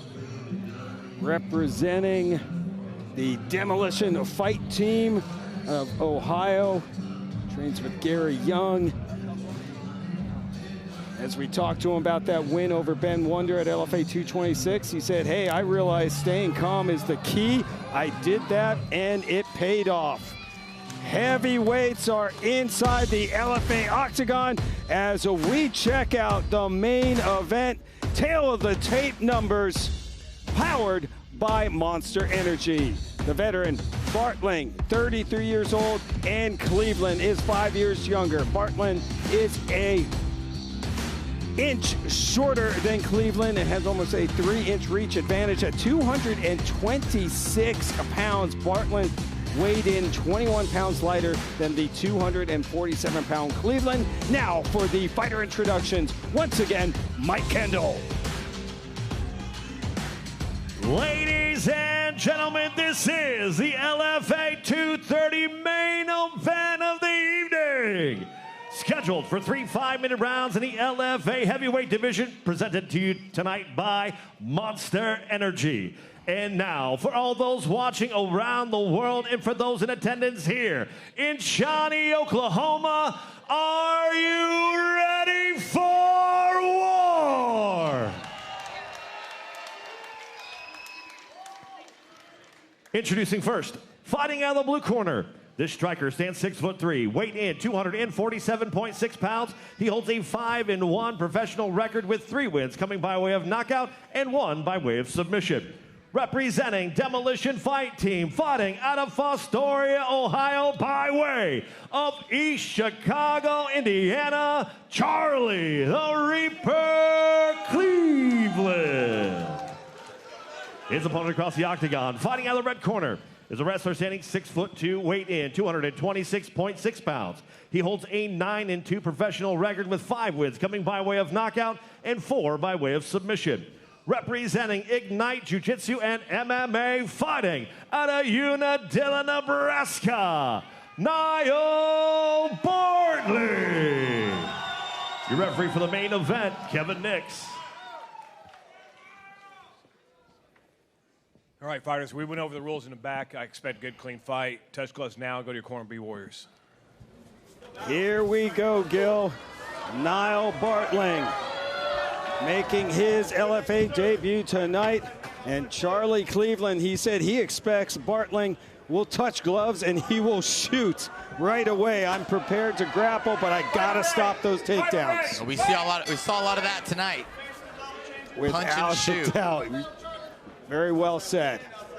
Scheduled for 3 5-minute rounds. Oh, big body shot from Cleveland. And he just misses with another right. Holy Head smokes. kick blocked by Bartling. Bartling was very aware of those head kicks from Cleveland. And now Bartling fires back. No feeling out period here. Oh, another strike lands from Cleveland. Cleveland has been on point right now, landing every strike he's throwing with the hands. Straight down the pipe, fast off the draw. Fast indeed, Gil. Those hands are fast and powerful. Just takes one. I love the patience. Big shot for Bartling. Oh, wow. Big moment. Oh, not down yet. Can Charlie Cleveland remain on his feet as the University of Nebraska wrestler Bartling struggling to get him down? That's a big man that he got down. Oh, wow. Still in it, though. Now on the back of Cleveland, who's on his feet. I think this is great for Cleveland, man. He did a great job of neutralizing that takedown. Bartling is where he wants to be, but that was a lot of work. Pretty impressed so far what I'm seeing from Cleveland's takedown defense and patience. And to stay on his feet, you look at the backpack he has on. That's a big backpack. That's a 250-pound backpack, and look, almost free. Bartling riding hard. Huge moment in this fight. Without a doubt. Charlie Cleveland's able to escape. That would be Cleveland massive. with the Kimura. Get out of here. Look at this. Look at that. Look at that. Kimura attack. Uh-oh, Bartling trying to lift, though, to neutralize. High-level submission attempts here. 2 big heavyweights. And Bartling is able to put Cleveland down, and he reverses. and Cleveland is back. Oh, man. Wow, Bartling able to circle out before Cleveland landed that head kick. Cleveland did his homework. Without a doubt. I think both guys really have. Just past the midway point of round number 1. Inside low kick from Cleveland.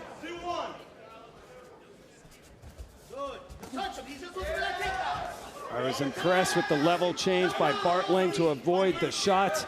Little bit of blood and bruising over the eye of Nyle Bartling. I think Bartling needs to get a little more respect on the feet before he starts shooting those takedowns. Start exchanging with Cleveland, get some respect, make him think he's striking, and then you press the takedown. I feel like Cleveland has seen it come now.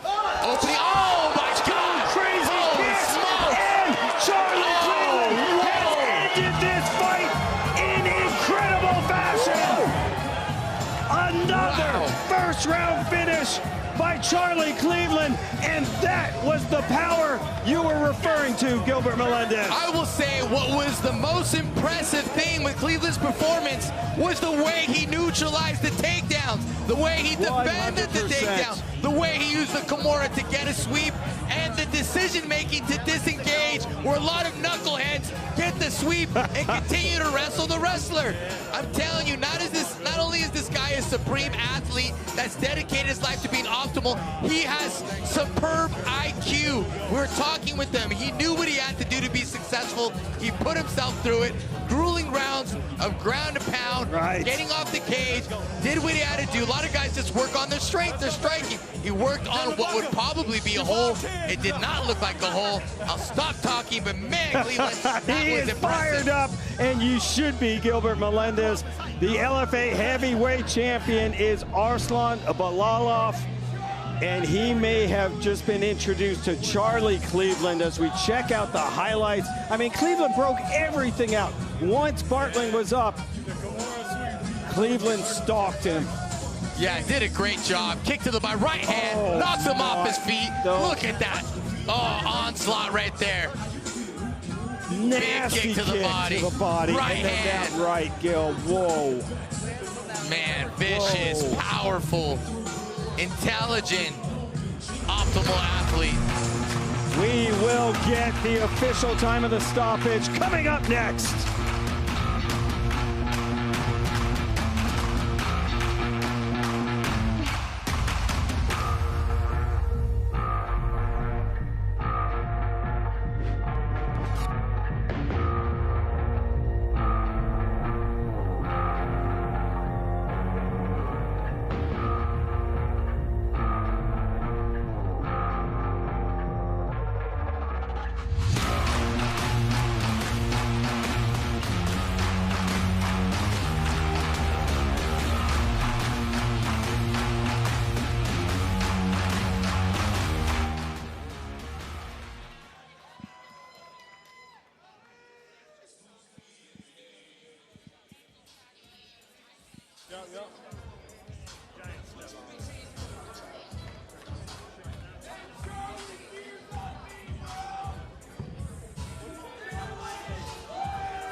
Statement victory tonight as the Charlie Cleveland hype train continues to build momentum. Let's get the official time from Mike.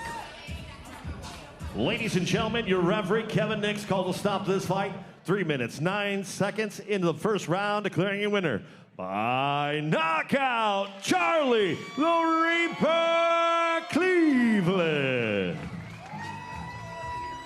6th victory out of 7 attempts, and he may have just earned a shot at LFA heavyweight champ Arslan Balalov. He is standing by with our champ, Gilbert Melendez. My goodness, Charlie. I think the heavyweight division is on notice. Man, spectacular performance. How are you feeling right now? Hey, man, I'm feeling great. It's everything I prepared for. I know you was going to come in and try to grapple me. I was prepared for that. Hey, shout out Q with the Kimura sweep. You told me that, man. I have to say, I think most of the audience and watching around the world is impressed with the explosive striking, the dynamic striking. But I have to say, I am also most impressed with your wrestling already, how good it's gotten, your defense, the Kimura. Man, talk about the grueling hours you put in to get ready for this. Oh, man, you know, Coach Gary know how to prepare you for somebody who about to wrestle. I train with a black belt, he a brown belt, about to be a black belt every day. He like I said, Q-Jitsu, follow him on Instagram. He taught me the Kimura sweep. He taught me everything I know on the mat, so I can't thank bro enough. Man, that was a great performance. What do you want next in your career, Charlie?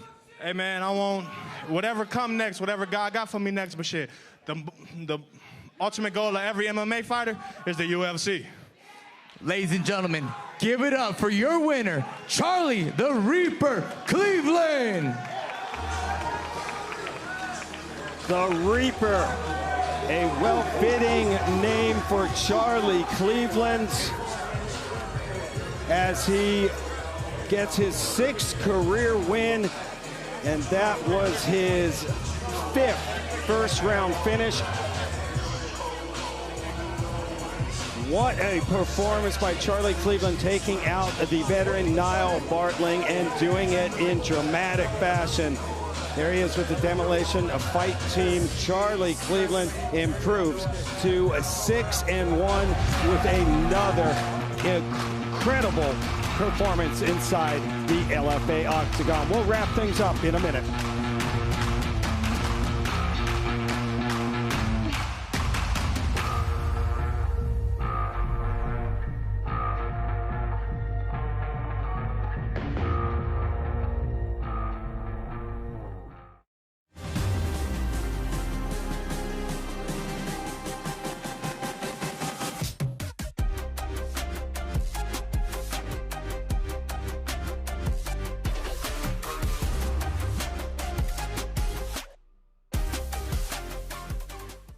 On April 17th, the LFA returns to the Mystic Lake Casino Hotel in Minnesota.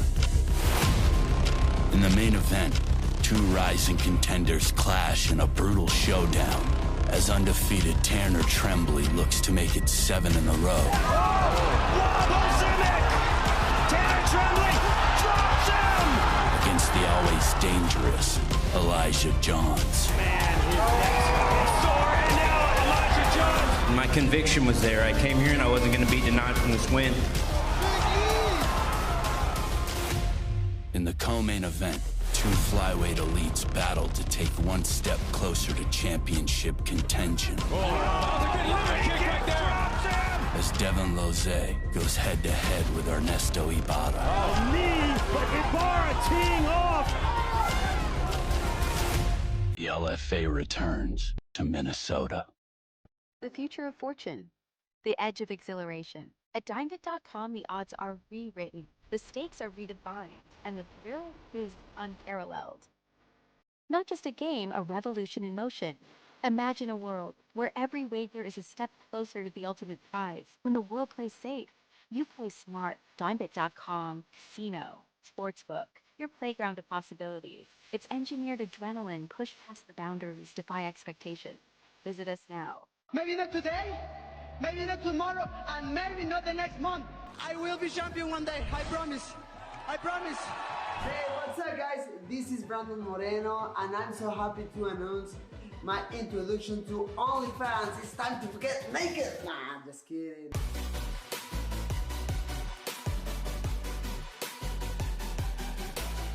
Video gloves, exclusive content, training instructions, all that stuff and more. You can watch it in my OnlyFans channel.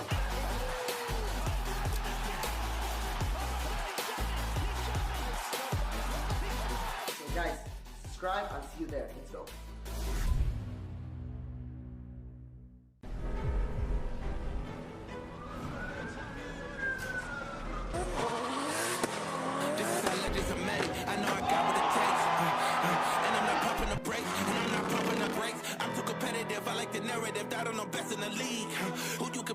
That is infected, top of the throne in his knee. How you moving so on the speed? I just been bringing the heat. I just been bringing the fire.